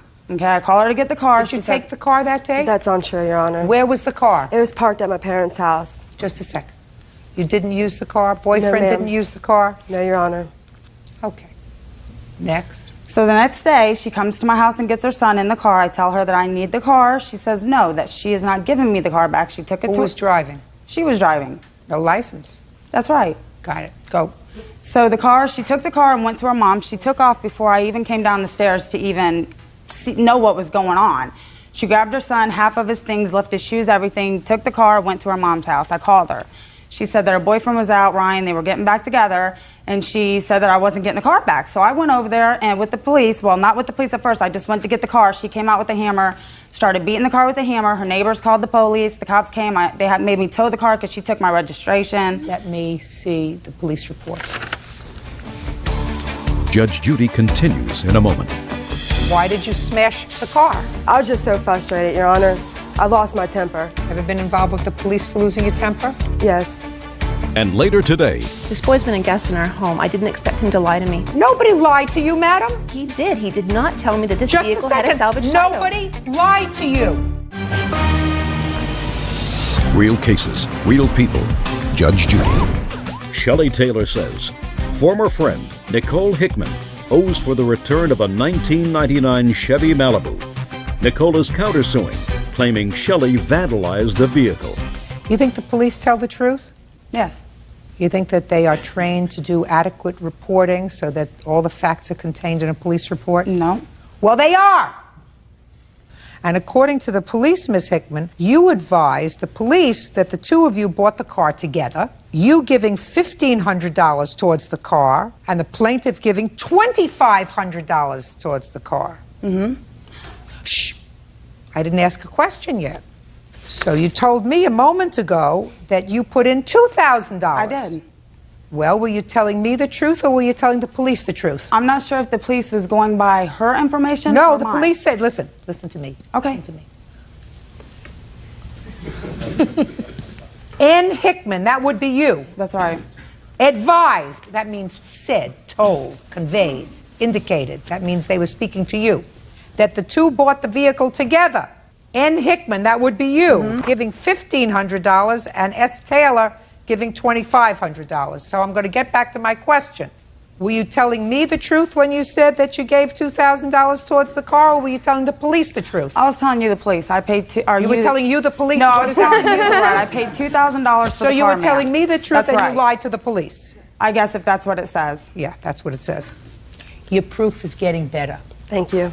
Because according to the police, the purchase date was the 28th of July, and your check from your mother to you was the 27th of July for $4,000. And one of the things you both agree on was that the purchase price of the car was $4,000. That's right. And you have no proof that you gave her either $1,500 or $2,000. No, I Is that don't. right? That's right. Good. It's getting better. Okay. Now, let's come back to you. Naughty, naughty. One should not have lost their temper. Why did you smash the car? It was out of frustration because I've been friends with Nicole Hickman for over 6 years, and she put the trust in me that I could trust her, that we could do this together so I could have reliable transportation, and she completely broke my trust. She brought the police to my house and said I stole her vehicle. I was just so frustrated, Your Honor. I lost my temper. Don't lose your temper. Have you ever lost your temper before? Yes, ma'am. Ever been involved with the police for losing your temper? With my DUI. So it was a DUI and you got into an altercation with the police? Yes. How many children do you have? I have 2 children, Your Honor. How old are you? I'm 24 years old. How old are your children? 3 years old and 2 months old. And what was the father of this baby doing in jail? Possession of crack cocaine, driving without a license. It was his first time seeing his newborn child. We are not together. He's incarcerated again, so I don't have to deal with him. Miss Taylor, you're 24 years old, and so far what you've indicated to me is you're a 24-year-old with very lousy judgment. Yes, Your Honor. And until you grow up, I suggest you not have any more children. I'm and not. Concentrate on the 2 that you have. And don't bring any bums into their life. You know, if you're going to be a bum magnet, that's your problem. But if you have children, you have to treat the children a little more carefully. You got it? Yes, Your Honor. Very good. Okay. Where's the car now? It's in my possession. I have the title for it, everything. It's my car. Good. Give it to me.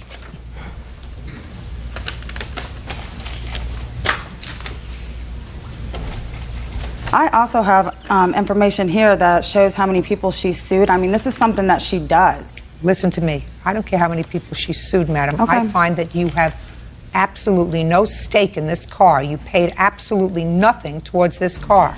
This is a copy of the title. That's right. Did you figure out how much it's going to cost to get the car fixed? The estimate is $1,729. Listen to me. Court will enter an order that the Department of Motor Vehicles is to transfer title to the car in your name. Do you Thank understand that? Yes, ma'am. Because this is a copy, so I can't have her sign it. Okay. And I'm entering a judgment on your behalf in the amount of the car if she does not turn the car over to you. Do you understand? Yes, ma'am. Now, the damage to the car that you caused was $1,700. Yes, ma'am. You're going to have to eat that. She had got a check from her insurance company already to fix the car. Let me see. I get a check? From the insurance I haven't company. received the check. Payment was $1,229. I got a stub that says that I am allowed to take the vehicle and get it fixed. Oh, fine. You turn that over to her. Good. No, Thank you. That's all. Thank you.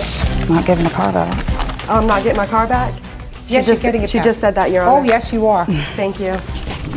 She just said that she was going back to her baby's father, and that was, next thing I know, I'm getting sued. She was supposed to be my friend, and we had a verbal agreement. She was just chasing me with the hammer, and then she turned around and started hitting my car with the hammer. She's going to write a fiction book one day, and that's going to be her career, because all she does is lie.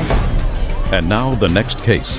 All parties in the matter, Johnson versus Venable. Step forward, please. 18-year-old Lawrence Johnson is suing the mother of his former friend, Tina Venable, for the balance on a Toyota 4Runner. Tina says Lawrence sold her a salvaged vehicle. All right, Mr. Johnson, this is your complaint. Yes, ma'am. You sold Mrs. Venable a 4Runner truck that you had used throughout high school to get to and from school, and you sold her that for her son. Yeah. Who you knew throughout high school. Yeah, for a couple of years I did. How much did you sell her the truck for? $2,500. And Miss Venable doesn't deny that. Is that right? That's correct. But then you didn't listen to your parents, because your parents said to you, when you sell a car, you get paid. Unfortunately, yes, ma'am. And what you did was you agreed to accept payments on this truck. Yes, ma'am. A down payment of how much, Miss Venable? I only had $200 cash that night when he came to the house. So you gave him the $200 in cash and agreed to make payments in what amount? $300 for the month of June, $400 July, and the balance in August. Step up, please. Tell me your first name. Trevor. Trevor, had you seen Mr. Johnson driving this 4Runner in school? Yes, I have. Had you ever been in the 4Runner? Yes. What day did you take possession of the truck? May 15th. We actually rode in it together that day. Is that right? Yeah, that's correct. Did you drive it to your house? I drove him home, actually. But the truck was driven to your house so that your mother had the opportunity to see it. Of course, yes. Did she look at it? Yes, she looked at it through the window. Nobody prevented her from coming down and driving in it. No, ma'am. What kind of work do you do, Miss Venable? I work for an automotive dealership. What do you do for the automotive dealership? I'm in sales. So you know, if you're in sales, if you want to buy a used car, you take a ride in it. Correct. You didn't. No, I had reasonable expectation, him being an acquaintance of the family, that it would be as he said. Really? I did. Well, it was as he said, madam. He drove the car in school for 2 years. Not something he purchased and then pawned off on your son, because your complaint is that your son had an accident in the car and totaled it. When? June 13th. So between May 15th and June 13th, who had possession of the car? I did. Who drove the car? I did. Tell me about the accident. I was going camping in the mountains, and I was coming to a corner, and I slowed down, and the wheels locked up, and I slid off the side of the road and rolled. So you didn't pay him the rest of the car. You say that the car had been damaged. It was the first opportunity that he had to drive the car other than at city speeds, to school and back. It was the first time it had been on a curvy mountain road. With off-road tires. Just a second. Why do you think that you don't have to pay him the balance of this car? Because he knew that this vehicle was damaged. He knew it was a junk title, should have never been rebuilt, and he sold it to me and didn't tell me, didn't disclose that. Just 1 second. He drove the car for 2 years. Your son drove it for 30 days. This boy's been a guest in our home. I didn't expect him to lie to me. Nobody lied to you, madam. He did. He did not tell me that this Just vehicle a second. had a salvaged title. Nobody lied to you. Did you ask him? I did. When you leaned out the window, what did you say to him? I looked out the window. He didn't show up until almost midnight. He came with your son. I'm just saying, it was almost Miss midnight. Venable, start taking responsibility for your own behavior. If Certainly. you wanted to have the car inspected by somebody who was unbiased, take it to your own shop where you work. Say, listen, take a look at this car. And aside from that, if what you're complaining about was that the car was rebuilt, was it rebuilt by you? No, ma'am. Was it rebuilt by somebody else? I believe so now, ma'am. Yes, ma'am. Okay, but you drove it Yes, ma'am. with no trouble. Yes, and For 2 years. I actually had it inspected twice before I started driving the car, and I had repairs done to it before I started driving it, and I had no troubles. Maybe your son wasn't giving you the honest scoop about slowing down at the end of the road. Now, if you wanted to find out that this truck had been rebuilt, which I assume it says on the title, is that right? I'm asking you a question. Does it say that on the title? The title was clean. It wasn't until I ran a Carfax that I have a copy of here that shows that the vehicle was salvaged and that it was a Good. junk Now, title. let me ask you a question. When did you do that? After the police and the record driver told me that the vehicle there was another reason for the wreck. Listen to me. Could you have done that before you bought it? I suppose I could have. But you're absolutely right. That's what you should. Listen to me. That's what you should have done before you bought it. You chose not to do that. And I am choosing not to say that this young man, knowing that there was a potentially dangerous situation with this car, sold it to you. Because when you buy a used car, it's your responsibility to see to it that it is appropriately inspected and not complain later, especially 30 days later when your son goes on a camping trip and totals the car. How much does she owe you on the car? $2,300, ma'am. Judgment for the plaintiff in the amount of $2,300. That's all. Parties are excused. You may step out. Now, this is case number 275 on the calendar in the matter of Glenn versus Chavez. Parties have been Thank sworn you. in. You're welcome. You may be seated. Is this your son? Yes, ma'am. Would you ask the young man to wait outside until we're ready for him? Sure. If ever. Come on. Just wait. Thank you. You're welcome. Thanks. You're welcome. Mr. Glenn, according to your complaint, you rented a room from Mrs. Chavez with your son. Yes, ma'am. And you claim that she unlawfully locked you out of the apartment. Yes, ma'am. You suffered damages as a result of this unlawful eviction. You want returned your rent, a deposit, your moving expenses, and punitive damages. Yes, ma'am. Ms. Chavez says that she never locked you out of the apartment.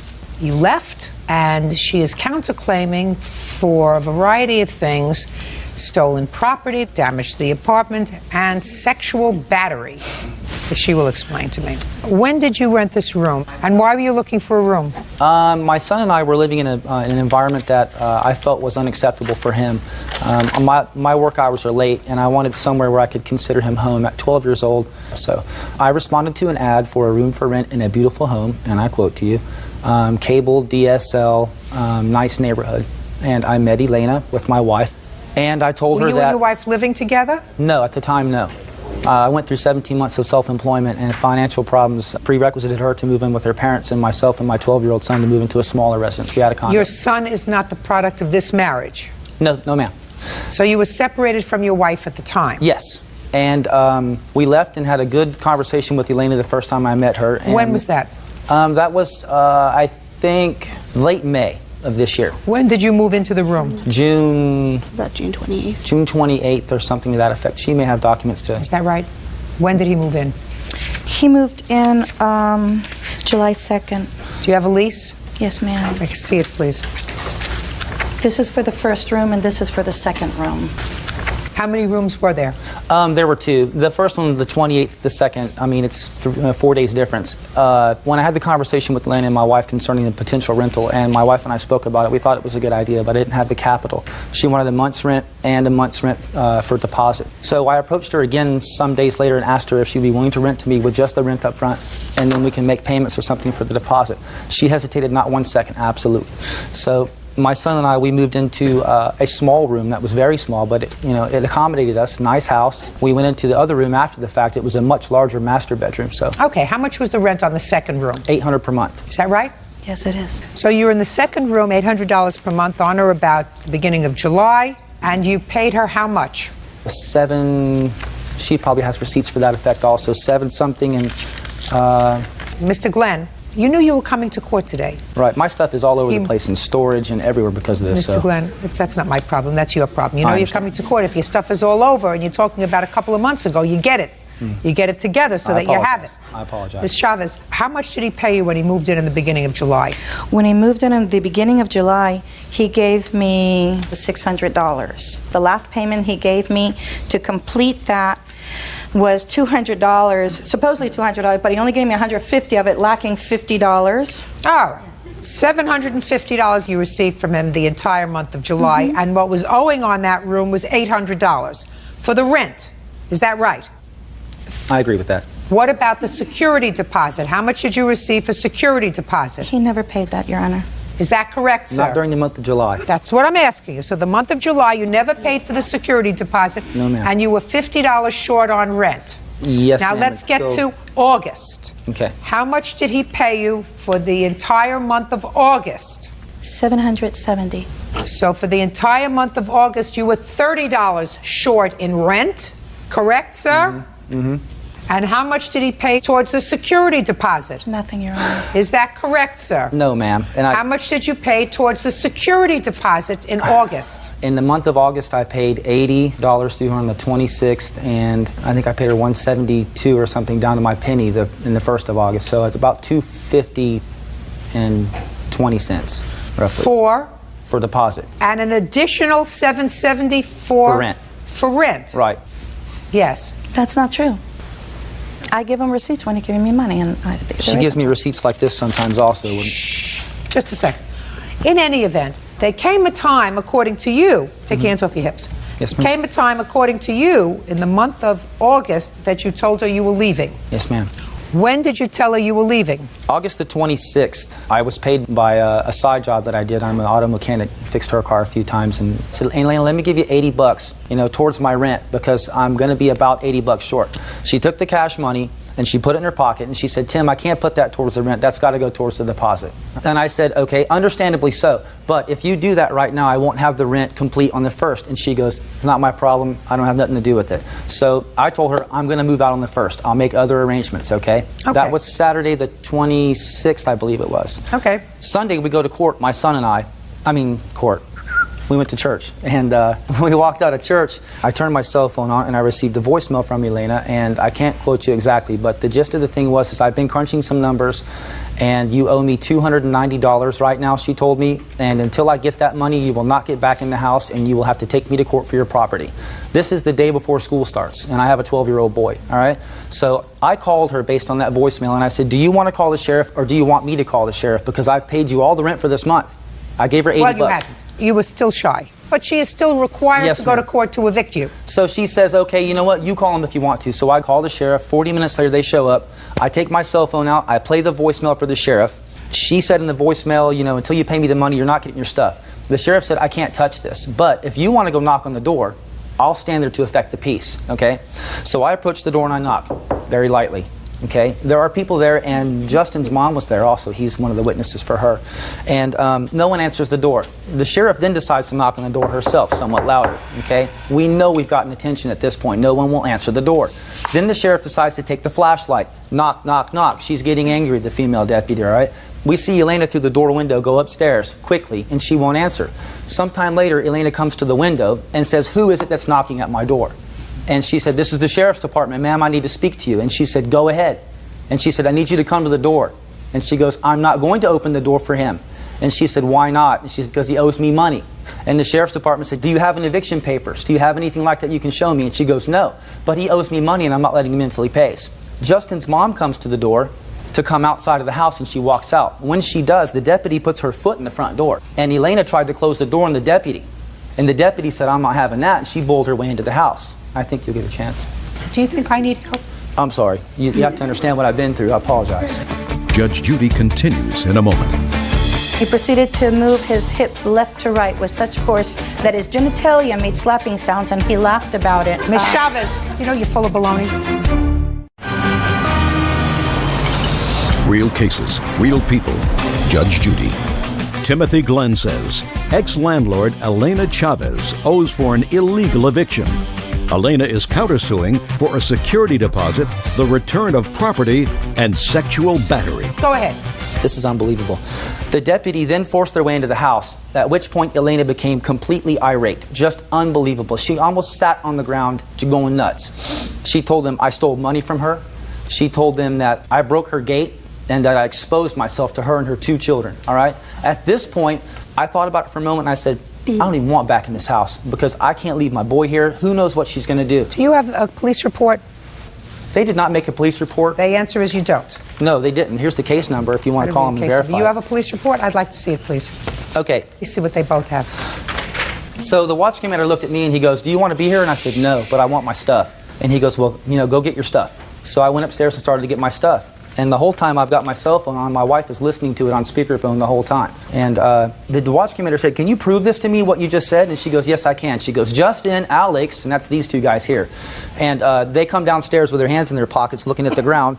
And he goes, "This woman says that he exposed himself to her and her kids. Can you testify to that?" And Justin and Alex both looked at him and went, "Nope." And he said, "Ma'am, I don't want to hear anything else from you. I want you to sit down and let him get his stuff." And I left. And did you get your stuff? I got all of it, yes, ma'am. Okay. And as I left, I gave Justin, in the presence of Kareem, everything that belonged to Elena: the wireless modem, the stereo pieces, the leather jacket I still owed money on, even some chairs that belonged to another What renter. leather jacket that you still? A leather jacket I was buying from her. I gave her $10 out of 50, and I had forgotten it in my closet, but as I was moving, I saw it.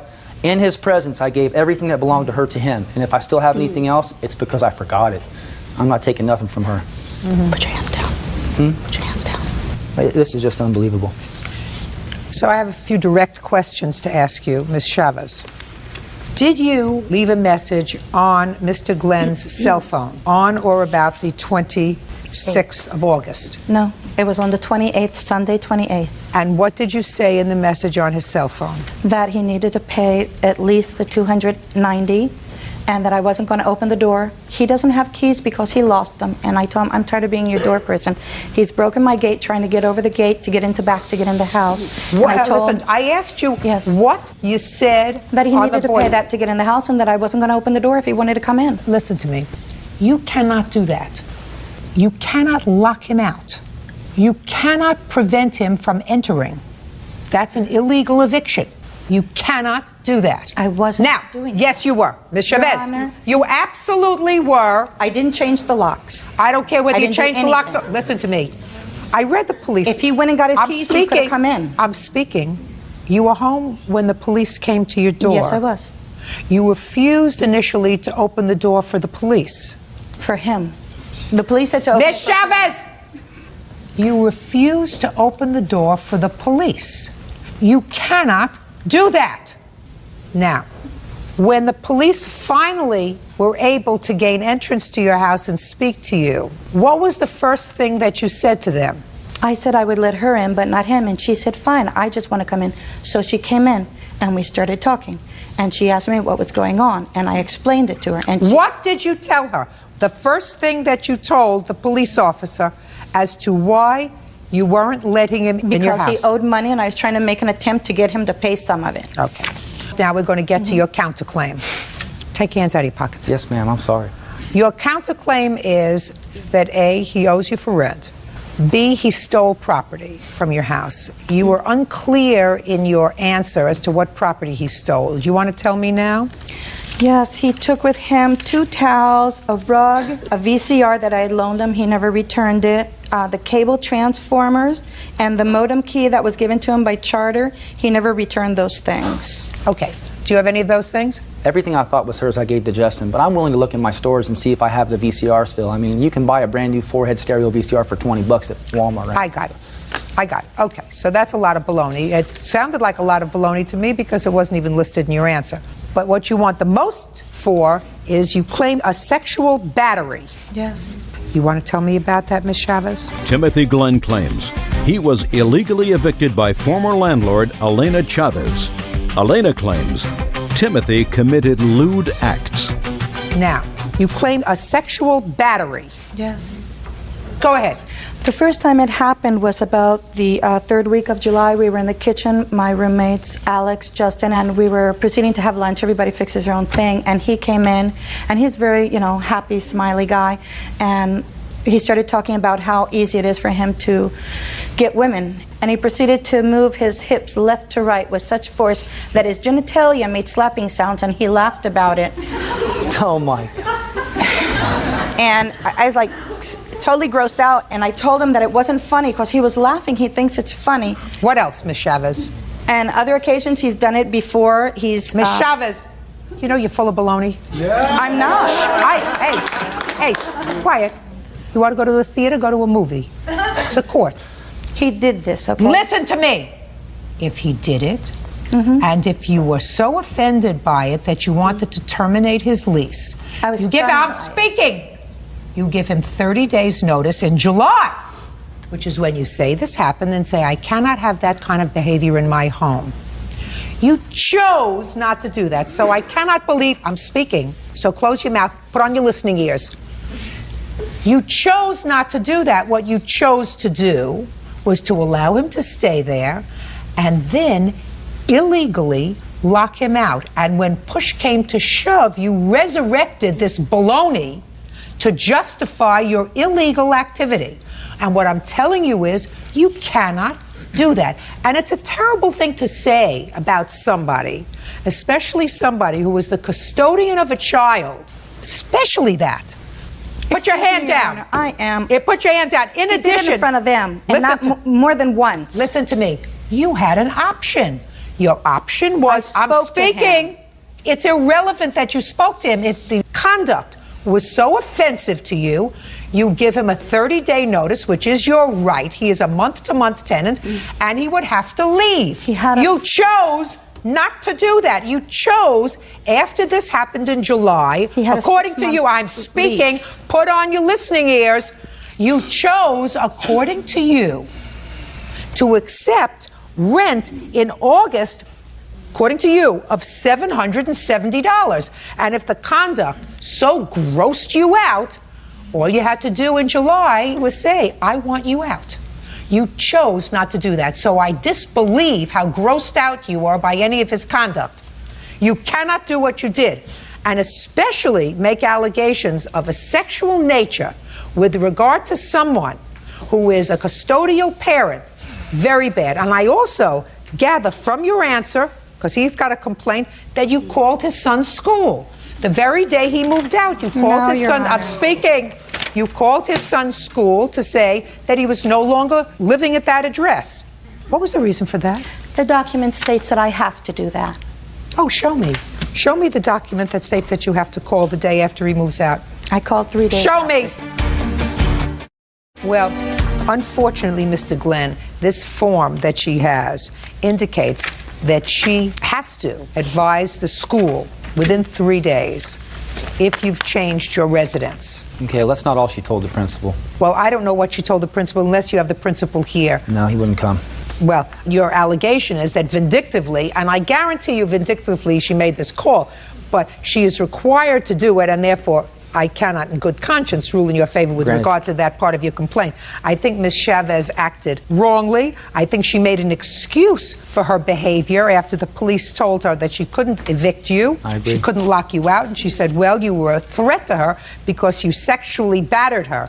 You may have been guilty of poor judgment or poor taste in your storytelling, Mr. Glenn, but there is no evidence whatsoever of sexual battery. Is there? Right. Okay. Mr. Glenn, where did you go after you left her house? Well, I went to Corinne Pardina's house that night. We didn't know where we were going to go until about 7 p.m. Okay, so you went to somebody's house, you slept there. Where are you living now? Right now, we're living next door to my wife in Altaloma. We're on the way back again, and it's great. I mean, everything's coming together. Well, that's fine. So it worked out reasonably well, but I believe that you have to be compensated, not just because she refused to allow you in, because ultimately what you said was, I'm afraid to leave my son here because she's acting like a nut. Hey. So I'm going to take my son and go elsewhere because I can't leave him here, and she acted improperly. Whether it was I believe, I'm speaking. I'm sorry. I believe the fact that she told the police this baloney story about sexual battery is worthy of compensation. And it's worthy of compensation because of who you are, because of the fact that you are a custodial parent.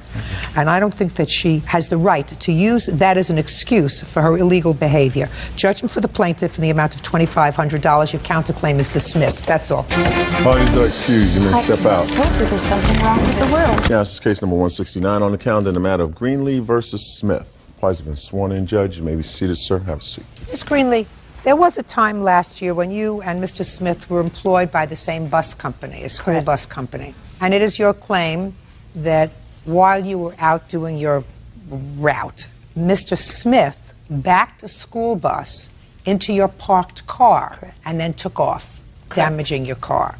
You want him to pay for the damage to the car and other related expenses. Mr. Smith says he never touched your car. And he is counterclaiming because he says because you filed these charges against him, he was humiliated at work, he was arrested on the job, and he was ultimately acquitted of those charges. Did you have a trial? No. The police officer dropped everything. Okay. And told you to proceed civilly, I assume. So he's got a counterclaim. When did this incident happen with your car? January 12th of 2004. And at what time did you leave that day on your bus? 6:30 a.m. When did you return to the yard? Approximately 8:15 a.m. When did you look at your car? As soon as I got back to the garage.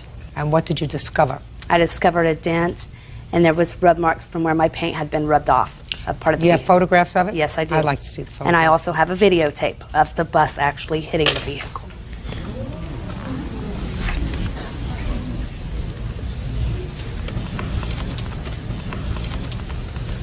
There's the videotape. So your car is red? No, my car is orange. Orange? Yes. Okay.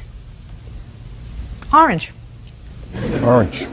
I assume before you looked at the video, you conducted your own investigation. According to what I read here, a little bit of an investigation on your own. You went around looking at all the buses. Yes. And didn't find any of them with any damage. No. So what did you do next? We went on our afternoon routes. David's the only bus that did not come back to the garage that morning. So when we both drove at the same elementary school. He was off of his bus, and I went and I seen the orange paint and the rub mark on the back of the bus. My husband was actually up at the transportation director's office speaking with him, told him the damages I found. Okay. Don't tell me what your husband said. That's hearsay. But you saw orange paint on Mr. Smith's bus. Yes. Did you speak to him? No. All right, Mr. Smith. Now tell me your version of what happened that morning. I got in my bus around 6:40. I backed my bus up. I had another bus that was to the left of me that I couldn't clear, so I had to get off my bus because my two-way radio did not work on my bus. Got off my bus, went and asked the other driver if she could back up so I could go around. I did my route. So it's your claim that at no time did you hit Miss Greenlee's car? No, ma'am. Now, you were subsequently arrested? The police come to my work to arrest me for hit and run, but my boss asked them before they arrested me to go and watch the videotape at the transportation office.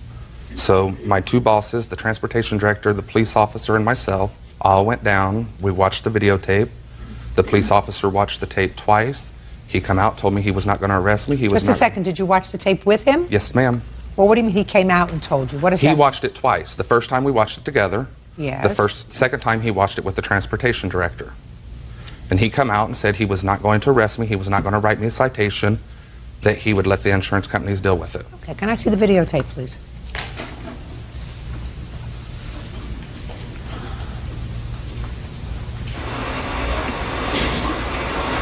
As you can see, David's entering the bus. Starts backing up. He's having trouble maneuvering the bus back. Stops, he pulls up. As you can see, my vehicle to the left.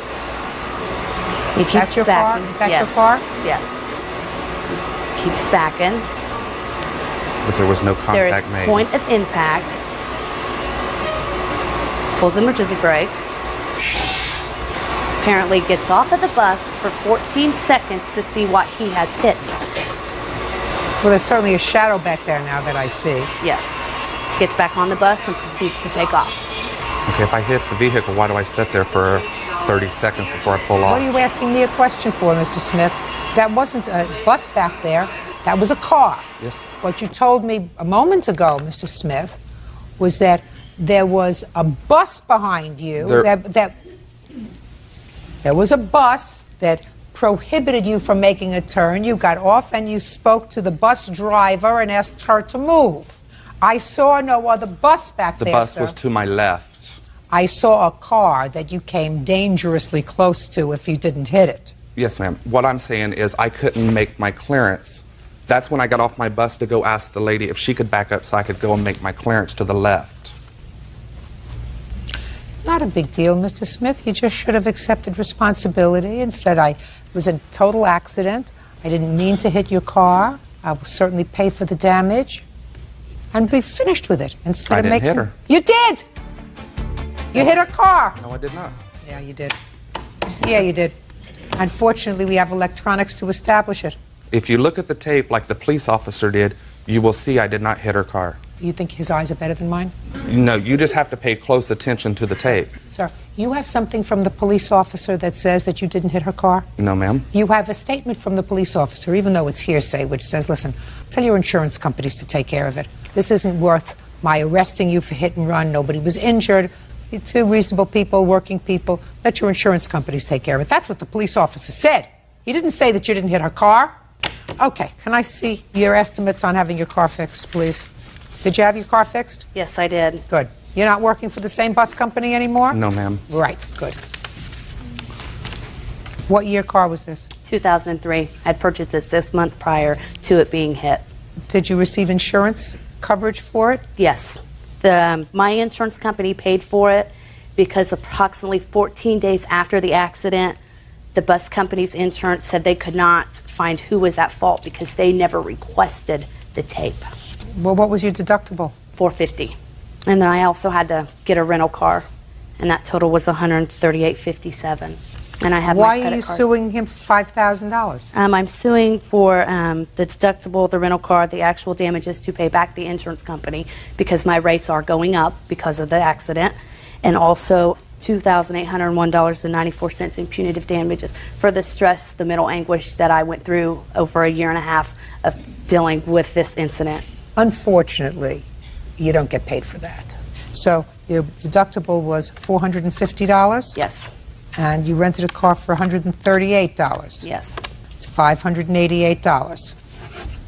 Could have resolved the whole thing. I don't owe her a dime. You do too. I do You not. hit a car. I did not And hit you her car. And it may, Mr. Smith, be giving you the benefit of the doubt because this didn't look to me as if this was this kind of crash. It looked as if the bus was going very slowly and maybe you just eased into it with the bumper. But if you could see the damage, even if I eased into it, it's not going to cause that much damage. You have an expert that's going to testify to that, sir? I can get one. What did you think you were coming here for? A tea party today? This is it. You've been hucking around with this lady for well over a year. No, Pay her the $588. That's what you owe her. You were wrong. Say, I was wrong. I'm sorry. I know that that's sometimes hard, but that's what men do. I'm sorry. I was wrong. I should have resolved it then. That's all. Parties are excused. You may step out. You just don't want to admit and be a man and say I did it and I'm sorry. That's all I wanted from him. She's a deceitful person and I want nothing to do with her. I've never spoke to him a day after the accident happened. We used to be good friends and we had us falling out. I'm finally glad that justice did come out finally. And now the next case. All parties in the matter of Lucy versus Todd. Step forward. 18-year-old Christine Lucy is suing the father of her daughter, 19-year-old Fred Todd, for damage to her car. Christine says a drunken Fred kicked her door. Miss Lucy, this young man used to be your boyfriend? Yes. And you have a child together with him? Mm-hmm. And you claim that he has a bad temper. And because of his bad temper, he kicked or slammed your car door on 2 separate occasions, causing some damage. Yes. Mr. Todd says that your car is old, that you both lost your temper and slammed the car door. Yours on your side, his on his side, and he's not responsible for any damage. How old is this baby that you have together? She is a year old. Did you ever live with Mr. Todd? Yeah. When I found out that I was pregnant, we moved in together, and from then it's been kind of a rocky relationship. I've moved out and moved back in a few times. When you move out, you move back home with your parents? Yes. How old are you? I'm 18. Where are you living now? With my parents. Stay there. I am. I mean, it's not for you. You're 18, you're still a baby yourself, but you made a baby, you have a responsibility to give that baby a certain amount of stability, and you don't need any more boyfriends for a while, and you just have to concentrate on your child. And that's why I decided in June of this year that I wanted her to have a stable home where her family wasn't fighting all the time. Right, because an 18-year-old, how old are you? 19. Another genius. An 18-year-old and a 19-year-old or a 16-year-old and a 17-year-old, when they make a baby, it's a very dumb thing. Would you agree with that? Yeah. So, when was the first damage he allegedly did to the car? In July of this year, he was too drunk to drive, and his mom needed a ride to work. And I went to go pick him up and take him over to get his mom and take her to work. And on the way there... You mean Just a minute. His mother called and said he's too drunk to drive. No, he called me and said that his mom needed a ride to work and he was too drunk. What time of the day was this? It was about 10 o'clock at night. Does that ring a familiar chord, sir? No, Your Honor. For one thing, I wasn't drunk. I hadn't been drinking. Your Honor, that's... Shh, just a second. I didn't have a car at the time. Mr. Todd, actually. Did you say to her, I've been drinking? Let's say you didn't use the word drunk. I've been drinking. My mom needs a ride to work. Yeah. Okay. Yeah. You know. I mean, Listen to me. I have in my brain a truth machine. I'm not here to hurt you, Mr. Todd. I'm only going to hurt you if you don't tell me the truth. Judge Judy continues in a moment. What's my business is that she's taking my daughter around those people. It's not your business unless there's something wrong with these people. Well, you're not her morals monitor. You know, just like she's not your morals monitor. Real cases, real people. Judge Judy. Christine Lucy says the father of her child, Fred Todd, kicked her door during a drunken argument. What kind of work were you doing in July? I'm a dock worker, as a matter of fact. Were you making good money? Well, at one job I was making $15.50 an hour, and at the other job I was making $13 an hour. How many hours a week? About in between 30 and 40 hours, and the other ones it was sometimes from 20 all the way up to 40 hours. So you're working at least 50 hours a week? Yeah. How much were you giving her? I'd say in between 50 and 60. Shh. So, of the $1,250 that you were making, you were giving her between $50 and $60 a week for the baby. Yeah. What were you doing with the rest of your money? I had to buy a car. I owe money for things. I have a lot of bills. I live on my own. Just, I mean, all were you kinds living of on your own in things. July? Oh, yeah. I've been living on my own since I was 17. So. Now, so tell me about this. Now we're going to get back to the car.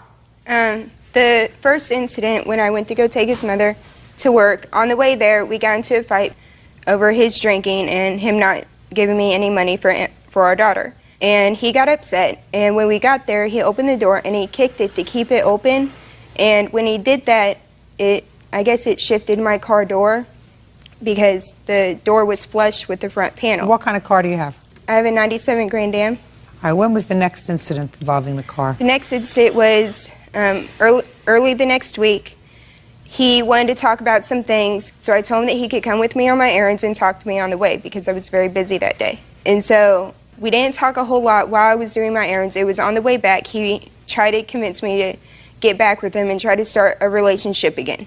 I told him that I didn't want to. I wanted to stay at my parents' house, try to build my own life, and he got very upset about that and lost his temper and started yelling at me. And then when we got to his mom's house so I could pick up our daughter, he did the exact same thing again. He opened the car door and kicked it. But you mean kicked it open? Yeah.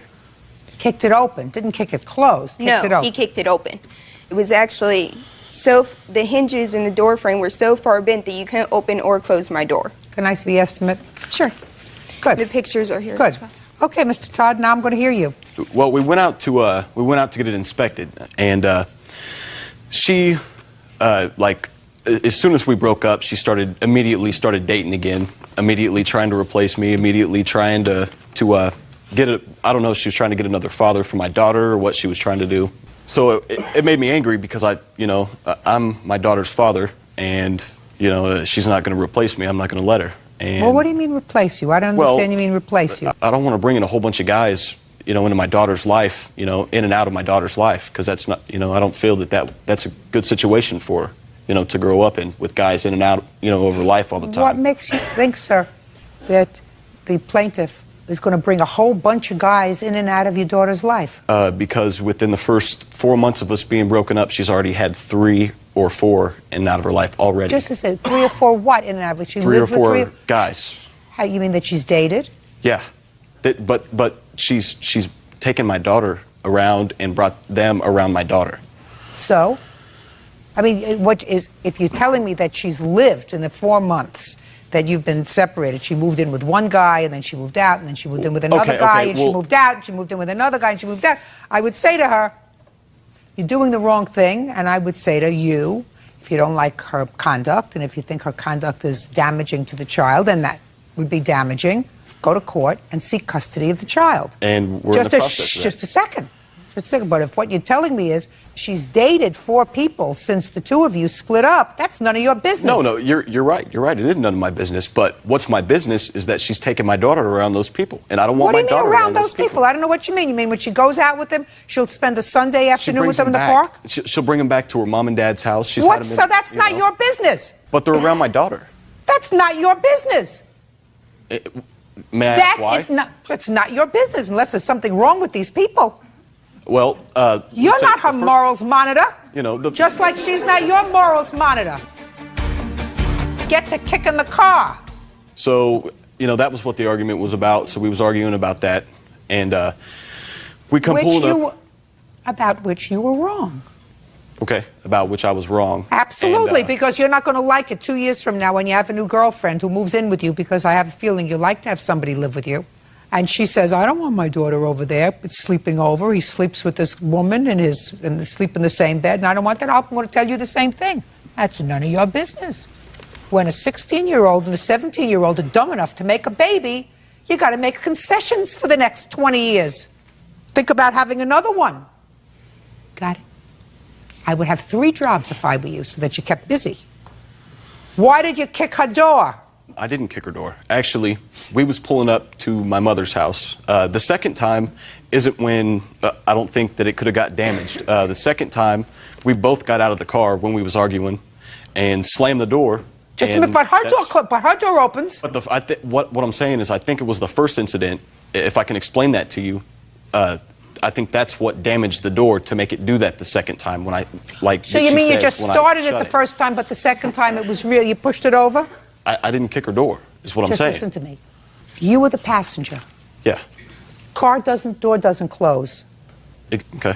She could slam her door.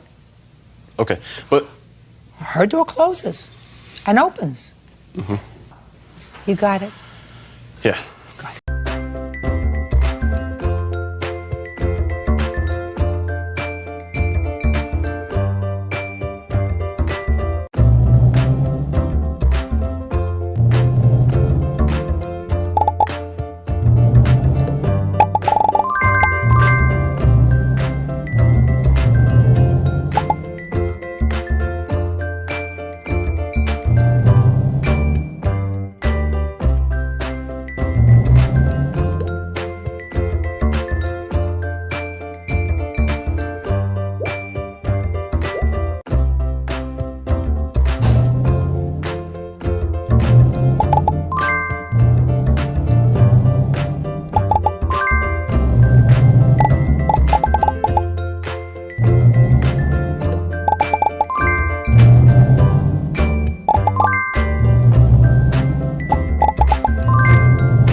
If your bus game is too easy and boring and full of annoying ads, try Bus Jam.